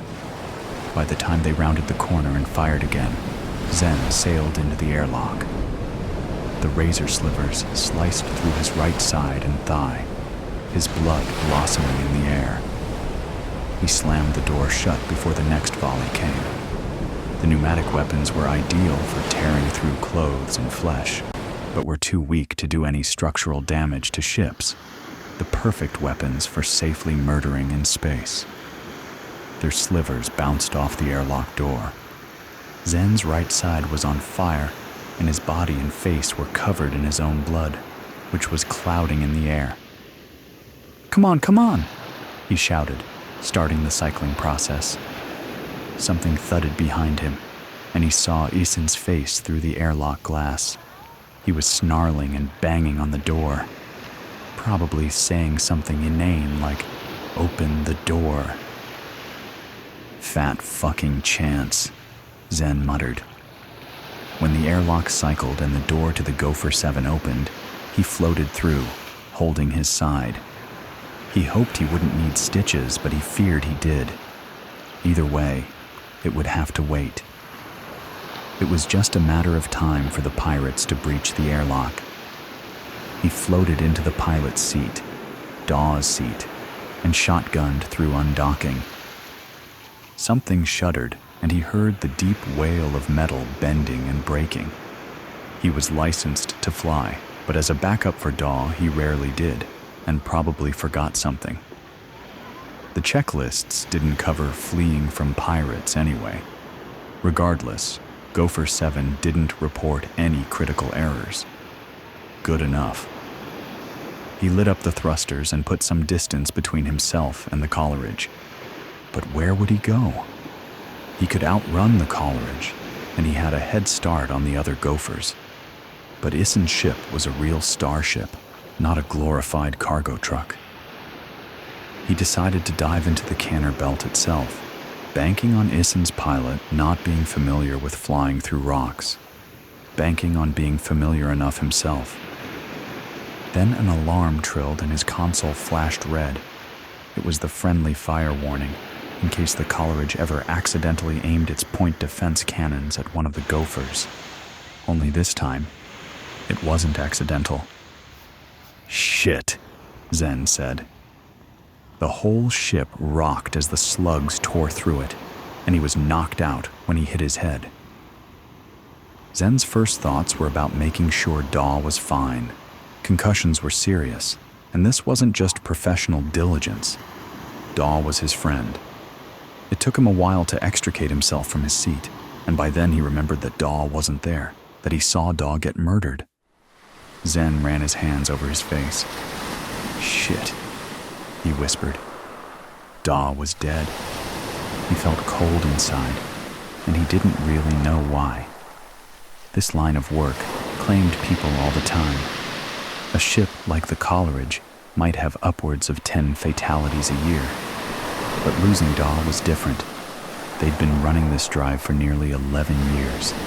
They had a retirement plan. They'd leave this crap hole of a system, find a planet to live on. And now, poof, just like Cassie, they got careless, and the whole thing got flattened. And if the pirates were on the Coleridge and comms were down, the rest of the crew were probably dead too. Zen wondered if he really was the only one still alive. When he checked his right side, it was sticky with clotted blood. Stiff, sore, but he hadn't bled out. Lucky day. His hands hurt. His everything hurt. With trembling fingers, he tapped Gopher 7's cracked interface, trying to get an idea of what happened, of how much trouble he was in. He wasn't dead yet, and if there was a chance of making it out, he damn well was going to take it. Find a way to mourn the others properly. And maybe, just maybe, a spark of anger warmed his heart. Parts of the ship reported no atmosphere, so the hull was breached. The engine was gone, shredded by the cannons. The cargo rail was missing. He figured their asteroid haul had given him enough cover to avoid getting slagged entirely. Small mercy. He was stranded, but maybe he could do something unconventional with the maneuvering pylons, if any survived. And his radio still worked. That was good. But he was also deep in the canner belt, so it was unlikely anyone would be able to hear him. Floating through the belt and out the other side was about his only option. A couple weeks, if he was lucky and didn't collide with a rock. Then he could signal for help, and maybe in another couple of weeks, someone would pick him up. If he stretched his supplies, he had the food to survive that long. But the cannons had also clipped Gopher 7's water tanks, so all he had left was what was already in the pipes, maybe a day's worth. Zen sat back in his chair, groaned, and stared out at the Canor belt all around him. An ocean of frozen water, as poisonous as the seas of old Earth if not purified. Not something Gopher 7 was equipped for, not something Zen was schooled in. Zen chuckled. We'll figure it out, or die trying. Sins and sinners. Secrets carry weight, like lead. Iris inhaled the pleasant air, which was ripe with the dewy petrichor of the post-rain evening. A cool breeze ruffled the leaves of nearby lofty mango trees, all of which were well endowed with succulent yellow mangoes. The sky was shades of pretty pink and purple pastels, making her way down the narrow path between the tall trees. She recollected her memories with Dante, Isabel, Rhett, and Jax, running along the shore, pushing each other in the sea, and dreaming about sailing the world one day. They would stand and watch the sea crash onto the shore for hours, and it'd still never be enough. She remembered standing on the cliff with her friends and taking in the salty sea breeze. When the sun would set, the vast body of water would reflect the warm colors of the endless sky, and there hadn't ever been a more beautiful sight. She'd gaze at it for hours, fantasizing about unending aspirations and dreams. Iris traced the carvings on the trees she used to very much enjoy making, with scraps of metal and pieces of wood she mysteriously found every day. She suspected it was Jax, always doing these little things for her that could brighten her day. He could rarely say no to her, which led to them being part of quite questionable activities. She'd once said that she wanted to visit the yearly carnival on her birthday, and the next day she found the gleaming golden entry tickets of the carnival on her bed. She didn't really question where he got the tickets from, since they cost a lot, and he wasn't from a rich family. But she did remember him mentioning a friend who owed him a favor. Isabella and Rhett had been so jealous that day.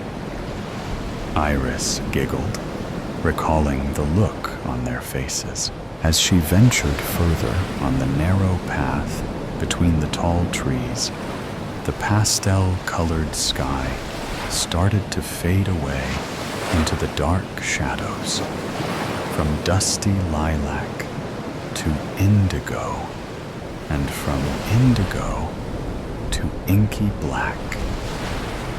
A cool breeze blew, ruffling the leaves of the nearby mango trees, which were swaying to the notes of the wind. Iris shuddered, feeling the wind on the bare skin of her arms. She had half a mind to spend the whole night there, but even she knew it wasn't the best decision to invite the dangers lurking in the dark. Too lost in her thoughts, she didn't notice where she was keeping her foot. Instead of stepping on the hard rocks and stones, she stepped on the muddy soil. Her eyes went wide as she tried to grab a stray branch in hopes of regaining her balance. But down went she, and the stray branch, with a thud. Dear Lord, things just can't go right for too long, is it? Iris internally screamed. Holding on to the bark of a nearby tree, she got back up on her feet with much difficulty and brushed off the dirt from her limbs. She looked up at the night sky, where millions of stars were in close clusters. But the full moon blazing in the sky was even more beautiful than the stars around. She smiled as she thought of the days she and her friends used to gaze at the moon together and talk about a fictional world that was everyone's personal paradise. Sadly, growing up had burst her bubble of believing that she could ever live in a place where the sky met the seas. With a sigh, she looked at the rich brown soil, padding around to look for her phone. Walking around in the mud, leaving her footprints behind, she heard a satisfying crunch. A shiver ran down her spine, and she visibly shuddered. Believing that the sound was of her own footstep, Iris took a step backward and crouched down. She started digging around in that area, throwing away the twigs, leaves, and lumps of soil she came across till she felt something papery. Scrunching her brows, she pulled up the small piece of paper from the ground and held it in her hands. The paper was tattered and torn from the edges and dust-laden with a tint of yellowish tan. She blew air onto it and wiped off the remaining dirt on her white blouse, leaving behind an unlovely stain. It's not like it is clean anymore, to begin with, Iris huffed. Squinting her eyes and looking closely at the paper, she realized it was a photograph of a younger version of Rhett, Jax, Isabella, and herself. Huge grins showing their crooked teeth and resting their arms on each other's necks. Those wonderful memories came rushing back to her. But the small smile on her face vanished as she remembered how her wonderful childhood had a terrible turn of events. Chartusa. Rhett had always been the golden child in their circle. However, he did have a mean streak to him. Envy rolled off him whenever someone else outdid him. Over the years, harmless cursing turned into aggressive shoving, pushing, and malevolent acts driven by hostility. He was at the point where he used to be jealous even when Jax, Isabella, and Iris used to hang out in pairs sometimes. Isabella called it a phase of extreme insecurity. Perhaps he felt that his friends wouldn't want to hang out with him if he wasn't the best. Perhaps he believed the quote, "Either you're something or you are nothing at all," a bit too much. Nonetheless, whatever it wasn't going to end well for him if he didn't change his unpleasant behavior.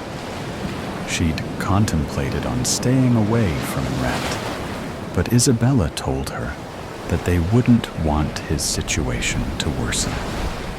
She had reluctantly agreed. After a few days, Rhett's birthday arrived.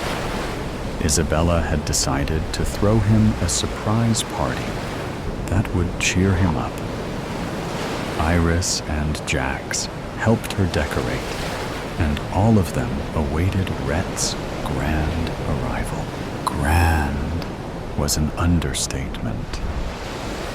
Rhett had arrived, reeking of strong alcohol, ignoring the presence of Isabella and Iris. He headed straight towards Jax and held him by his collar. His lips curled in disgust as he uttered some unmentionable words.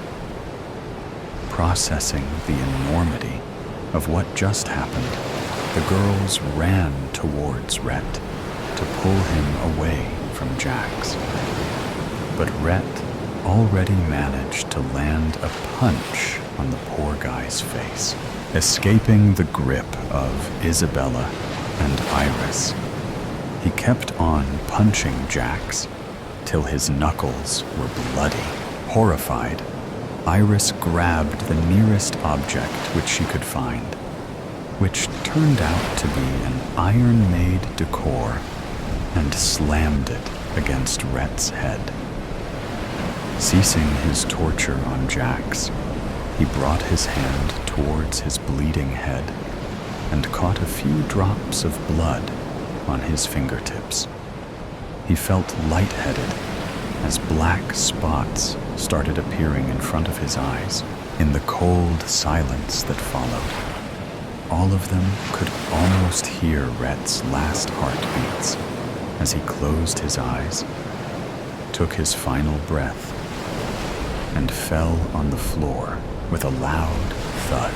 "He's gone." Isabella broke the silence, her eyes void of any emotion. "I'm sure he's in a better place now." Isabella continued, after no one spoke a word. "What have I done?" whispered Iris, tears threatening to come out of her eyes. It still seemed unreal. "You did what was right. You ended his reign of terror. Best he be dead than alive," Jax said, anger evident in his tone as he looked at the ghoulish body of his once best friend. "Why did he do that to you?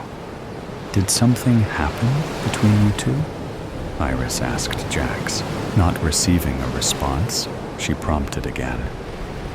"Answer me, Jax.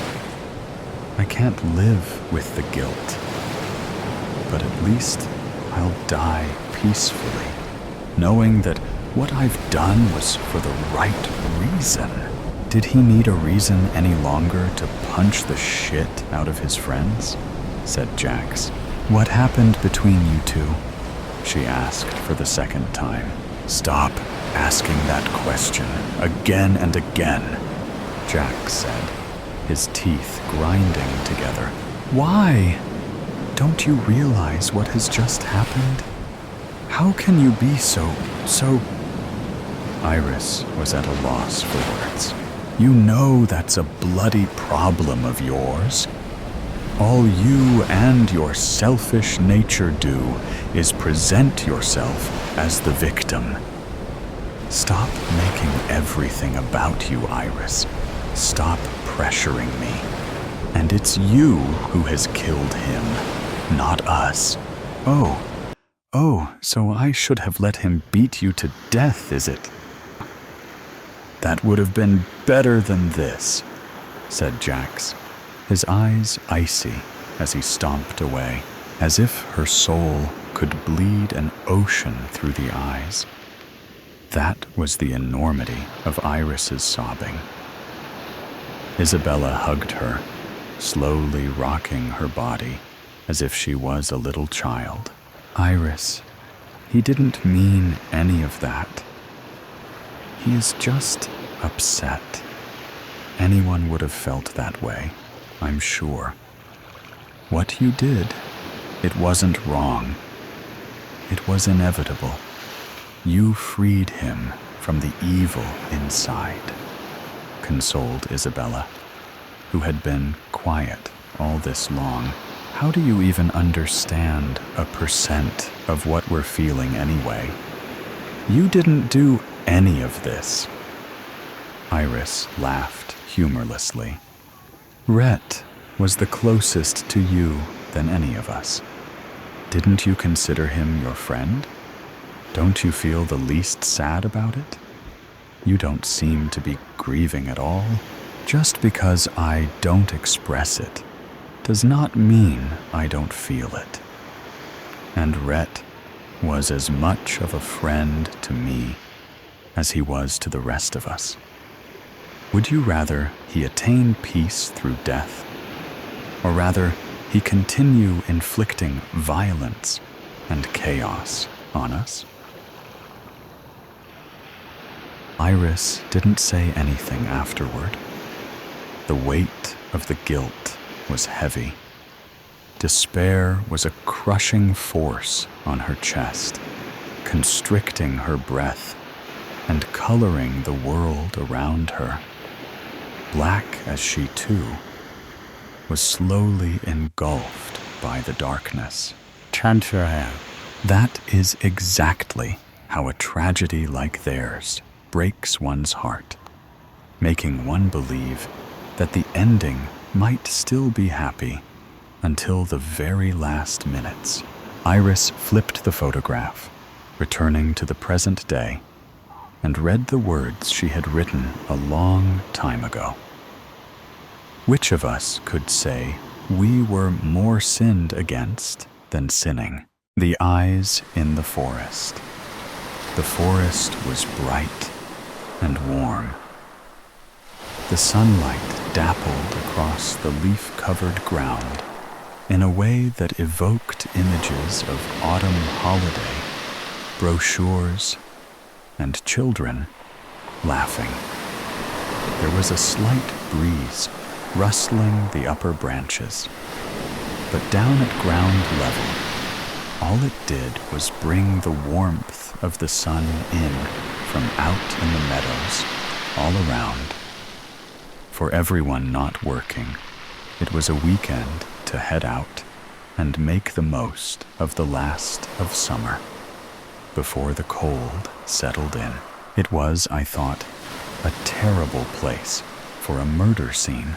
All right, Andrews? My boss asked as he came over. Despite the fair weather, he was still clutching a takeout cup of coffee like a lifeline, and I could smell the alcohol from whatever he'd been doing last night. All right, sir.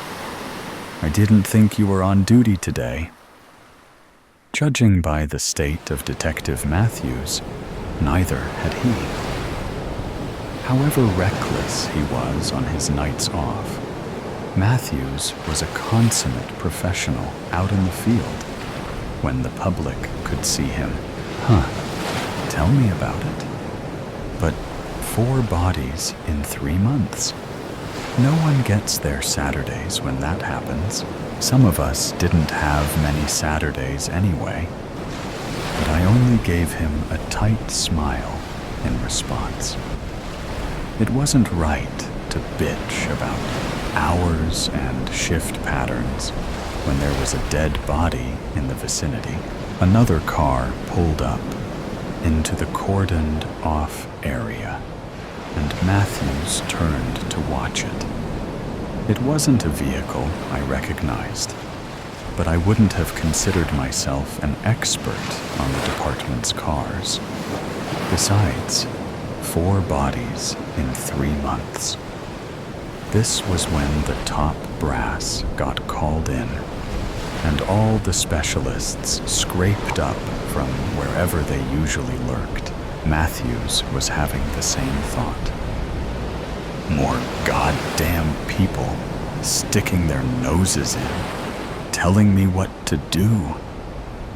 He walked back over to the car park, still muttering, leaving me to my solo guard duty.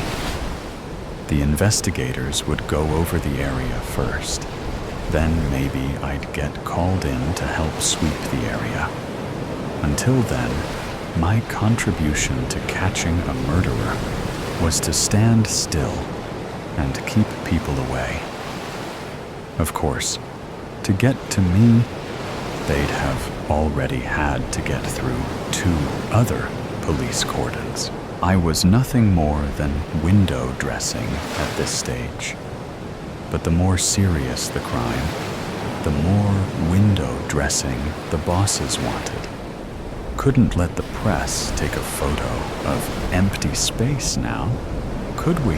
Whoever had just turned up seemed to causing something of a stir with the other detectives.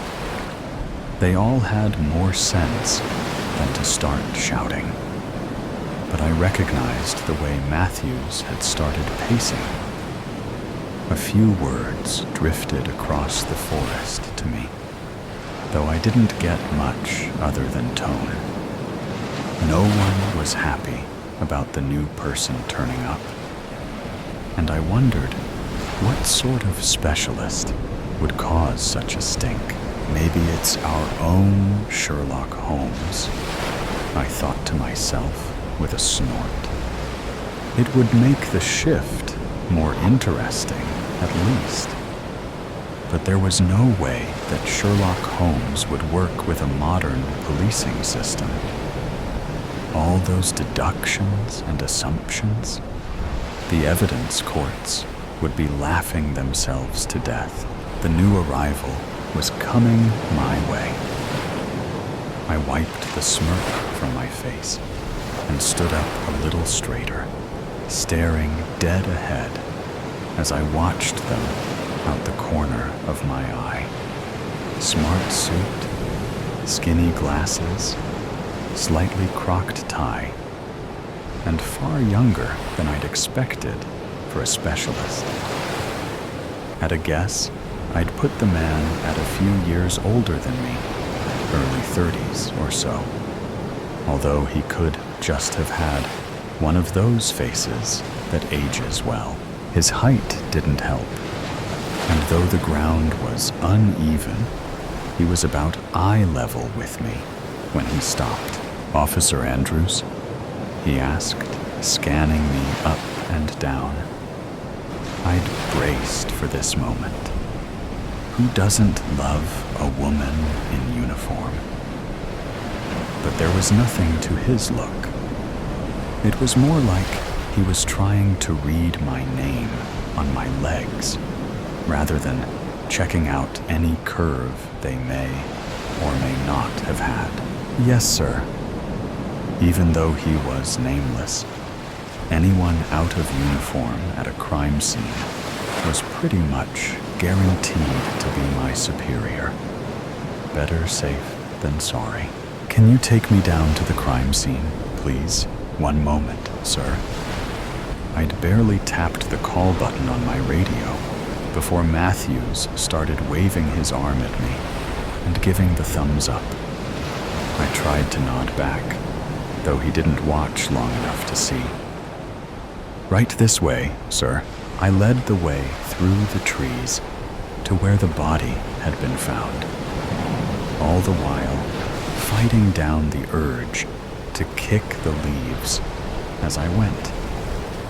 Precise placement wasn't worth preserving when the leaves were so light and likely to move naturally, but it was hardly very professional. We came round one particularly large tree, meant to keep the victim out of sight, we figured.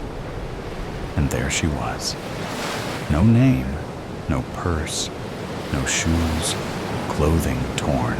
Despite the warm air, I shivered. There was no getting used to this bit. Here, sir, I said.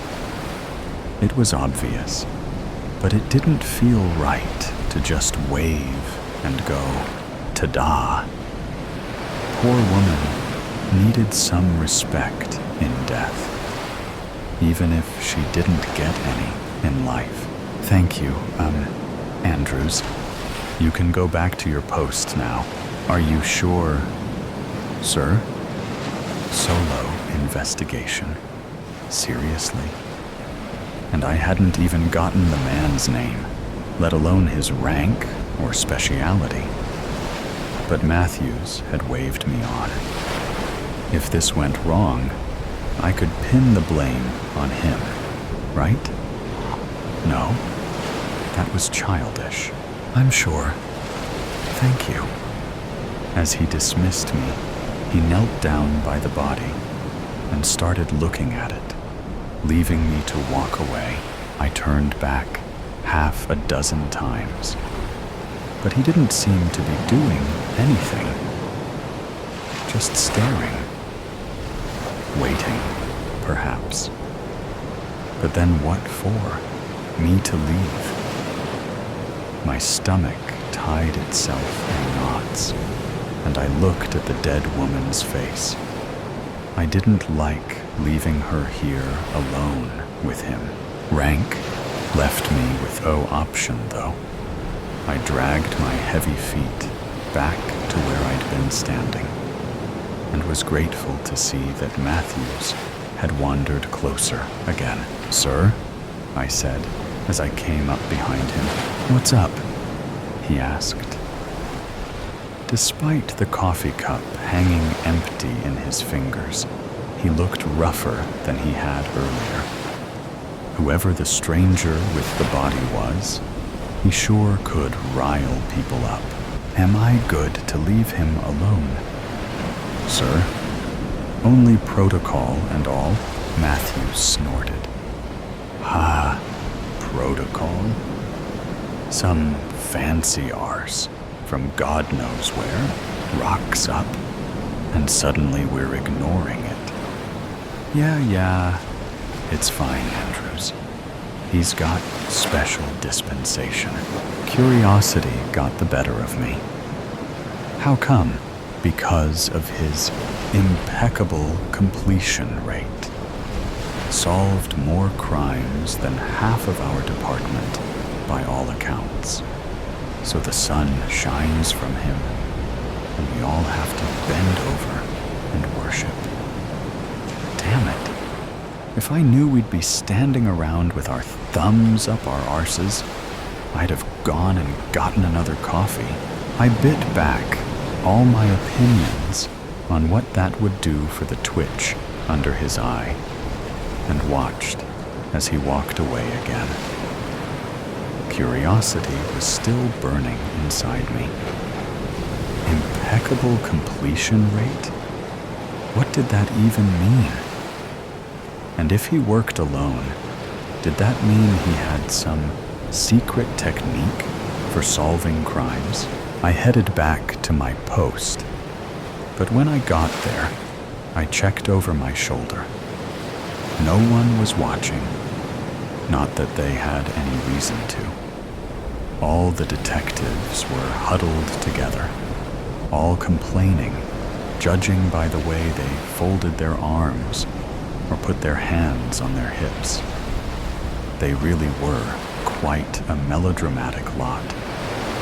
The other uniforms about were scanning the area, sorting paperwork, checking maps, milling about, trying to look useful. There was no telling when a camera could appear. I slipped past my spot and retraced my steps back to the body. There couldn't be some secret technique for solving crimes. So what exactly was that guy doing? I had to know. And I had to know that it wasn't anything dodgy. Even with clearance from the boss, I'd brought the man out here and I'd left him here. He was my responsibility. Between the crispy leaves and my full uniform, it was hard to sneak. But I did the best I could until I got to a nearby tree. From there, I could lean round and watch the guy work. It took me a few moments and lots of blinking before I registered what I was seeing. The man was crouched on the ground where I'd left him, but he wasn't looking at the woman. He was focused on the pair of squirrels sat across from him on the other side of the corpse. To add insult to injury, he was talking to them. So it wasn't an attack here. This was just a body dump.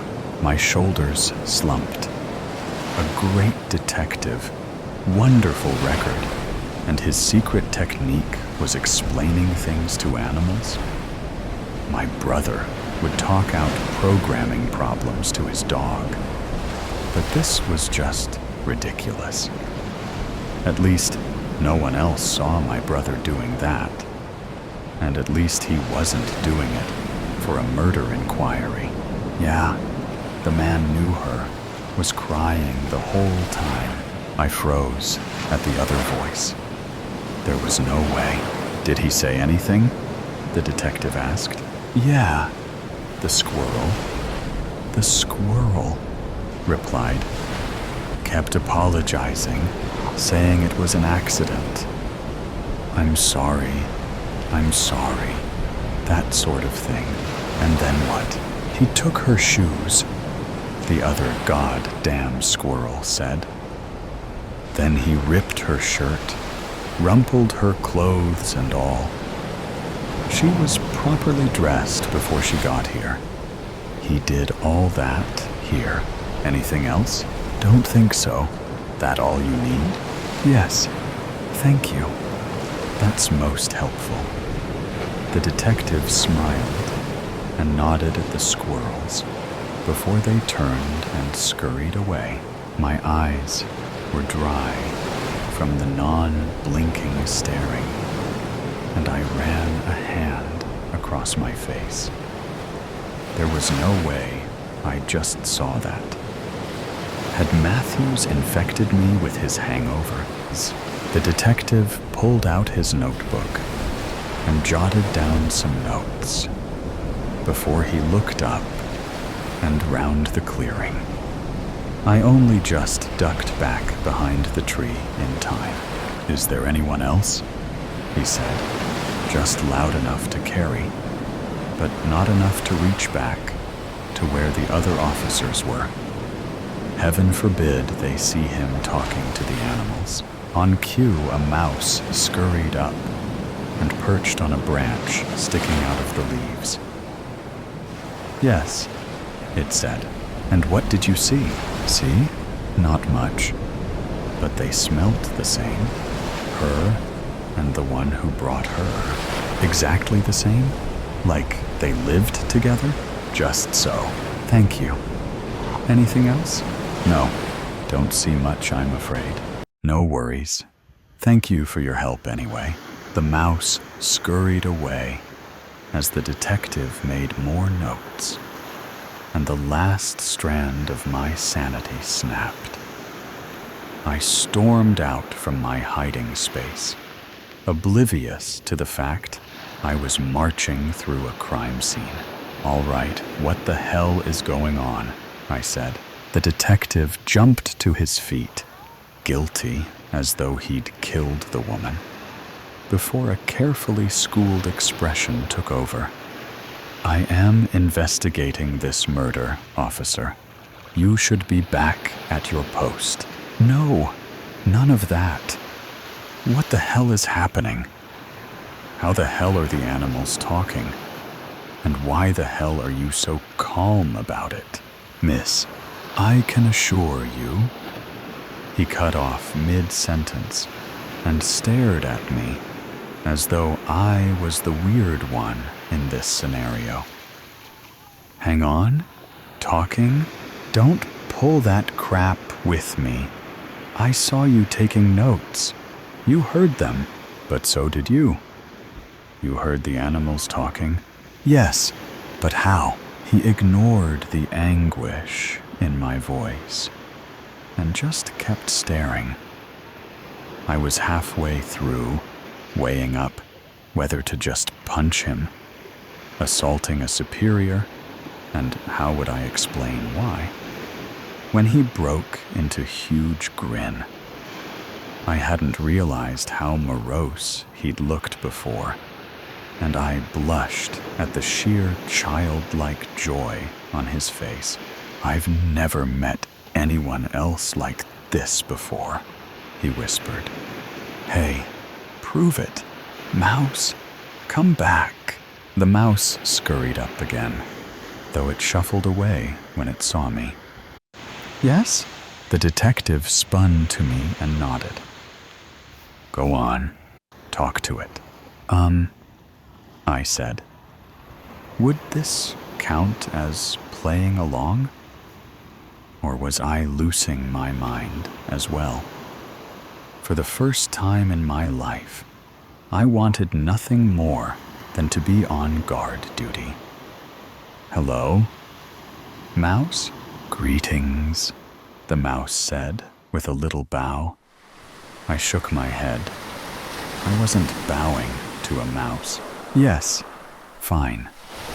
Greetings. Are we done now? I asked the detective. Because I am currently talking to a mouse, and I would like some explanations. One more thing, he said. Ask it about the weather. Are you for real right now?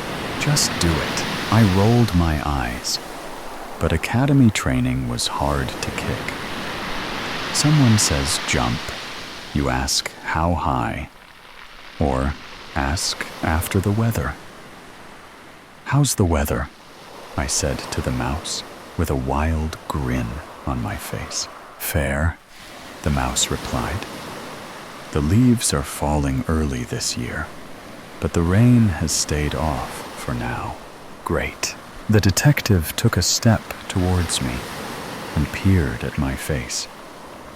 What did he say? You heard what it said. No, you tell me. Repeat what the mouse said. Shaking my head at the stupidity of the statement, I did as I was told. The leaves are falling early, but the rain has stayed off for now. Is that it? Are we done with this madness now? You really did hear it. Yes, I told you that. Yes, I'm sorry. I just had to make sure that you weren't lying. All sense of decorum went out the window. Look, mate, of all the things I'm going to lie about, I can hear mice complain about the weather isn't one of them. The detective ran a hand across his hair and smiled sheepishly. Yeah, guess not. I'm sorry. Like I said, I've never met anyone else who can do this? I had to be sure, but how? How are we hearing animals talk? No idea. I've never found any explanation or even a suggestion that it's happened before. Then how did I discover it? I used to do it as a kid, but then I figured it was just something wrong with my head. One day, I got fed up at a crime scene, saw a squirrel, and asked for help. And it led me right to where the stolen goods had been stashed. Insurance fraud, and I proved it in about 10 minutes. From there, it just kind of grew. So what, your Detective Inspector Doolittle? He laughed and looked even younger as years of secrets drifted away from him. Something like that, I guess. What happened here then? He looked down at the body, and the smile dropped. Accidental death, deliberate dumping. She died in her home, I reckon. Maybe a fight. Maybe sheer unhappy chance. Her partner panicked, knew about all the murders out here, so came and dumped her here. Maybe he's got a record or something, but I've got a registration number for the car, so we can go and check it out. By the sounds of it, he's feeling guilty, so it shouldn't take long to push him to a confession. I had been nodding along till I fixated on one word. We? He looked back at me and blushed. I thought so. I mean, I could use a hand working all these cases, and you can work the same way as me. Hold on, you mean become a detective? Don't you want to? I mean, in truth, I hadn't thought about it until then. My eyes fell to the corpse again. How many things had she been planning to do, or put off doing? I had to swallow the lump out my throat before I could answer, though.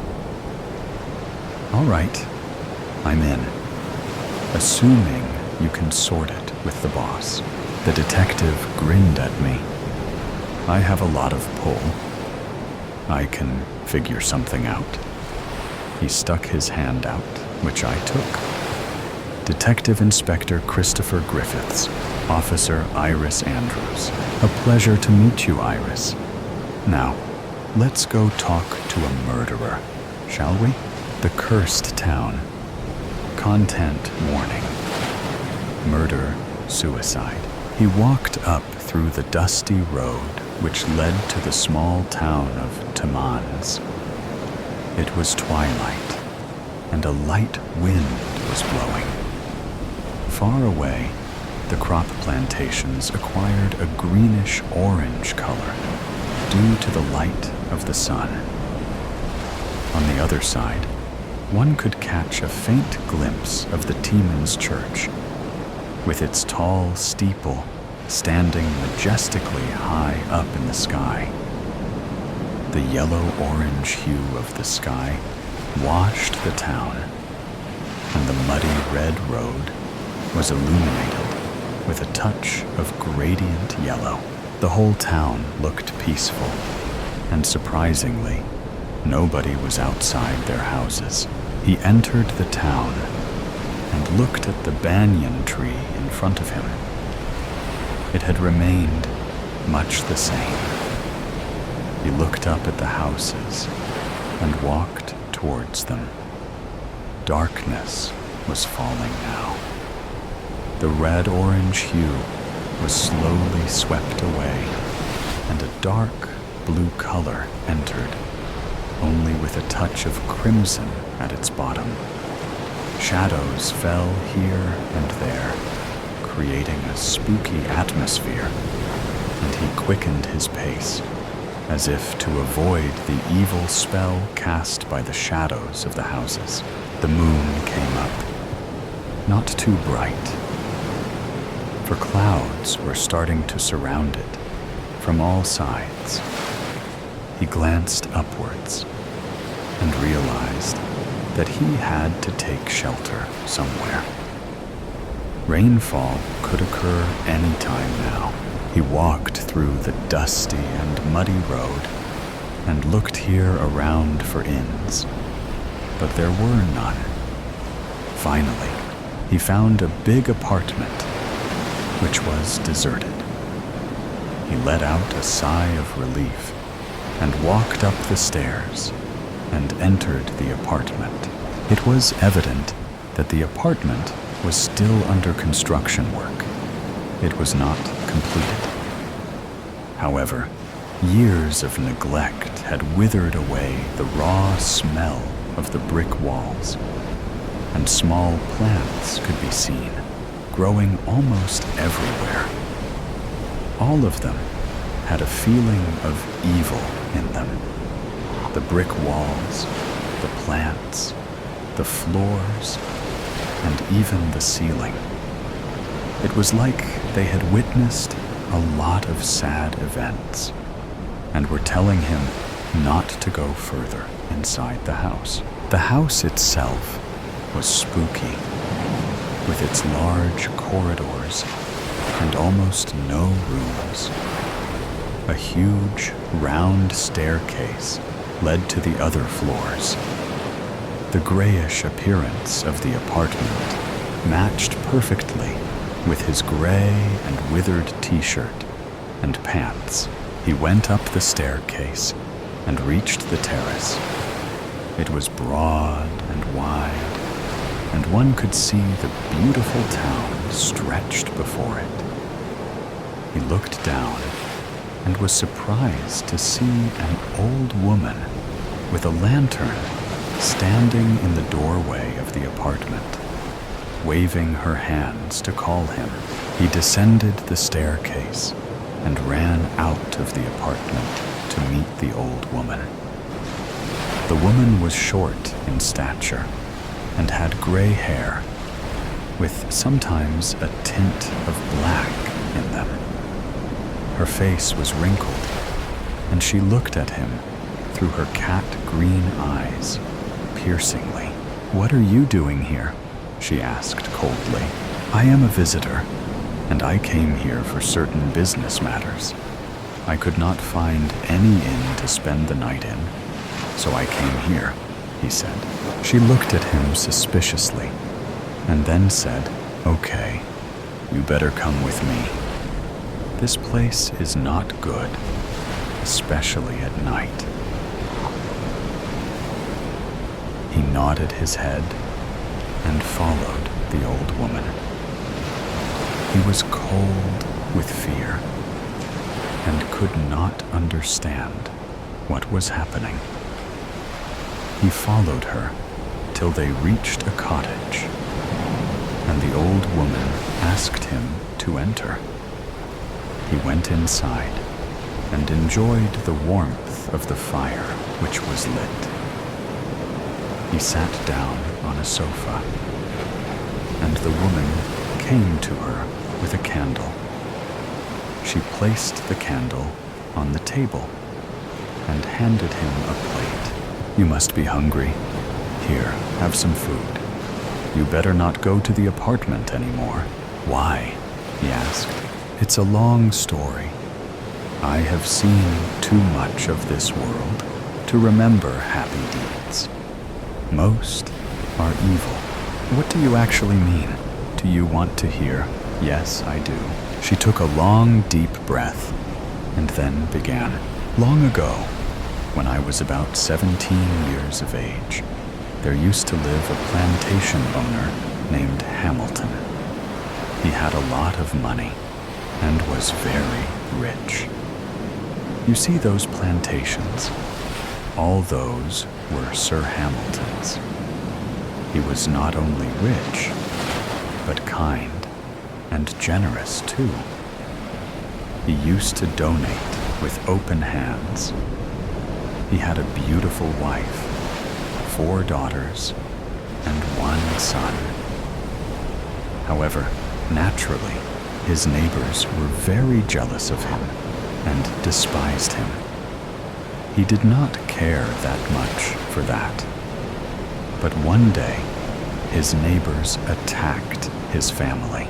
His daughters were of almost my age then, and the son was only a baby. They killed his daughters and his wife, but somehow Hamilton and his son were able to escape. Why did not Hamilton inform the police? He asked. There was no evidence against the neighbors. He had nothing to do. I later heard that he had fled somewhere to Canada. But how does it relate to the apartment? The old woman sighed. Her green eyes glistened, and she said the apartment was being made by Hamilton. He wanted to turn it into a hospital. Yes, but how does that matter anyway? Rain had started falling heavily, and the fire and candle went out. The 2 people were left in total darkness. However, he could still see the old woman's eyes glistening. The old woman said, "For the past few years, there had been a lot of suicides there. Many girls of around 16, 17 years are committing suicide there. It all started with the daughter of Mrs. Morpin. She jumped from the terrace we were standing a few minutes ago. The second case was of Mrs. Rayon's daughter. She was found hanging from the chandelier one morning, her face white and terror-stricken. He was taken aback and looked at the old woman with wide and fearful eyes. Lightning struck, illuminating the whole room for a moment, and he could see the old woman's face, ugly, wrinkled with a strong, piercing glance, which was almost witch-like. He wanted to run out of the house, but some strange power kept him rooted to his seat. The old woman said, "You better go to sleep now. I guess you had a very tiresome day." The old woman showed him his bedroom, and he fell down on his bed, immediately asleep. The next morning, when he woke up, he could see the sun shining brilliantly outside. He heaved himself up and went to the living room. The old woman was preparing coffee. She handed him a cup, and he sat down on the sofa. He drank from the cup the delicious, thick cappuccino and felt refreshed. He almost forgot all the horrible incidents from yesterday night. "Where do you want to go today? I can show you the way. It is evident that you are new to this place, as you were talking about inns in here. I have heard about Kingsman's Place here. Can you please take me there?" "Kingsman's Place? Okay, I will. It is a business center here. When do you want to go?" "About 9:30. What do you say? Please prepare a packed lunch for me." "Of course. Get ready then." He went back to his bedroom and took out his suitcase. He looked at himself in the mirror. He was middle-aged, but still, he looked pretty young. He brought out a coat, shirt, and pant, and put it on. He looked the perfect businessman. After having breakfast, the 2 went out. On the way, they came across the Flint River. There he saw some girls whispering and talking together. One of them was extremely beautiful. Her fair skin with an orange tint made one remember pure milk. Her eyes were a deep blue, and she had beautiful black eyelashes. Her cheeks were pink, and her lips were a light red. Her mass of curls was thrown at her back, and she wore a pretty green dress. Her hands were well toned, and her legs were slender and well shaped. She looked a pretty picture. He stared at her for some time, and then she turned to the old woman, and pointing to the girl, he asked, "Who is that girl?" The old woman glanced at the girl and then said, "She is Mr. Trudeau's daughter." "Pretty, isn't she?" "Yes," he said. "What is her age?" "About 17. He sighed and gestured at the old woman to move forward. They reached Kingsman S. Place, and the old woman left him there with his lunchbox. He did not wait there. As soon as the old woman was out of sight, he started running. He did not stop until he reached the old building. He entered and went up to the terrace. The terrace was absolutely empty. Despite being so large, the parapets were very low, and there were high risks of falling to death in case of an accidental slip. Unlike the rest of the house, almost no plants were there on the terrace due to some unknown reason. He roamed here and there on the terrace. He stepped very carefully, and whenever he looked down, he was sick at the sight of houses so far down below. He hated heights and was afraid of them. He went downstairs and waited. "You know, Laura, I will go to Grandma Fontaine's house today." The words kept ringing in his mind. To reach Grandma Fontaine's house, she had to cross this building. There she was coming, alone. Nobody was with her. He waited silently, and as soon as she came in front of the apartment, he gripped her hand and pulled her inside. Before she could scream, he put a handkerchief under her nose, and smelling the chloroform, she fell unconscious. He now prepared for it.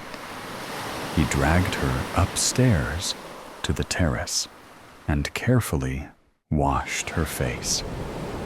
He then threw her down the parapet, and she landed with a loud thud sound. Dead. Yes, she was dead. Blood was flowing from her, and her pretty face was peaceful. He quickly fled from the place before anybody could see him. He did not return to the old woman's house. He kept walking towards the outskirts of the town. It would take him almost 3 hours to get out. He had seen his own sisters and mother get killed in front of him. Those Morpins, Rayons, Trudeaus, and Greys have killed them out of jealousy. He and his father had somehow fled. But after some time, his father also died. He died saying, "Kill Morpin, kill Trudeau, kill Rayon, kill Grey. Don't let them live." He had done that. He had killed all of them, except Grey's daughter. He would be back for her after the next 4 years. Yes, he would not let her live. They do not deserve to live. they had destroyed his life, he would destroy theirs. He would not let them be happy when his own happiness had been snatched away from him. Never. He looked back at the town. It was twilight yet again. The town looked peaceful, but he could hear faint sounds of crying. Let them cry. They will have to cry again after 4 years. He turned and walked away from the town as darkness fell and made the town silent.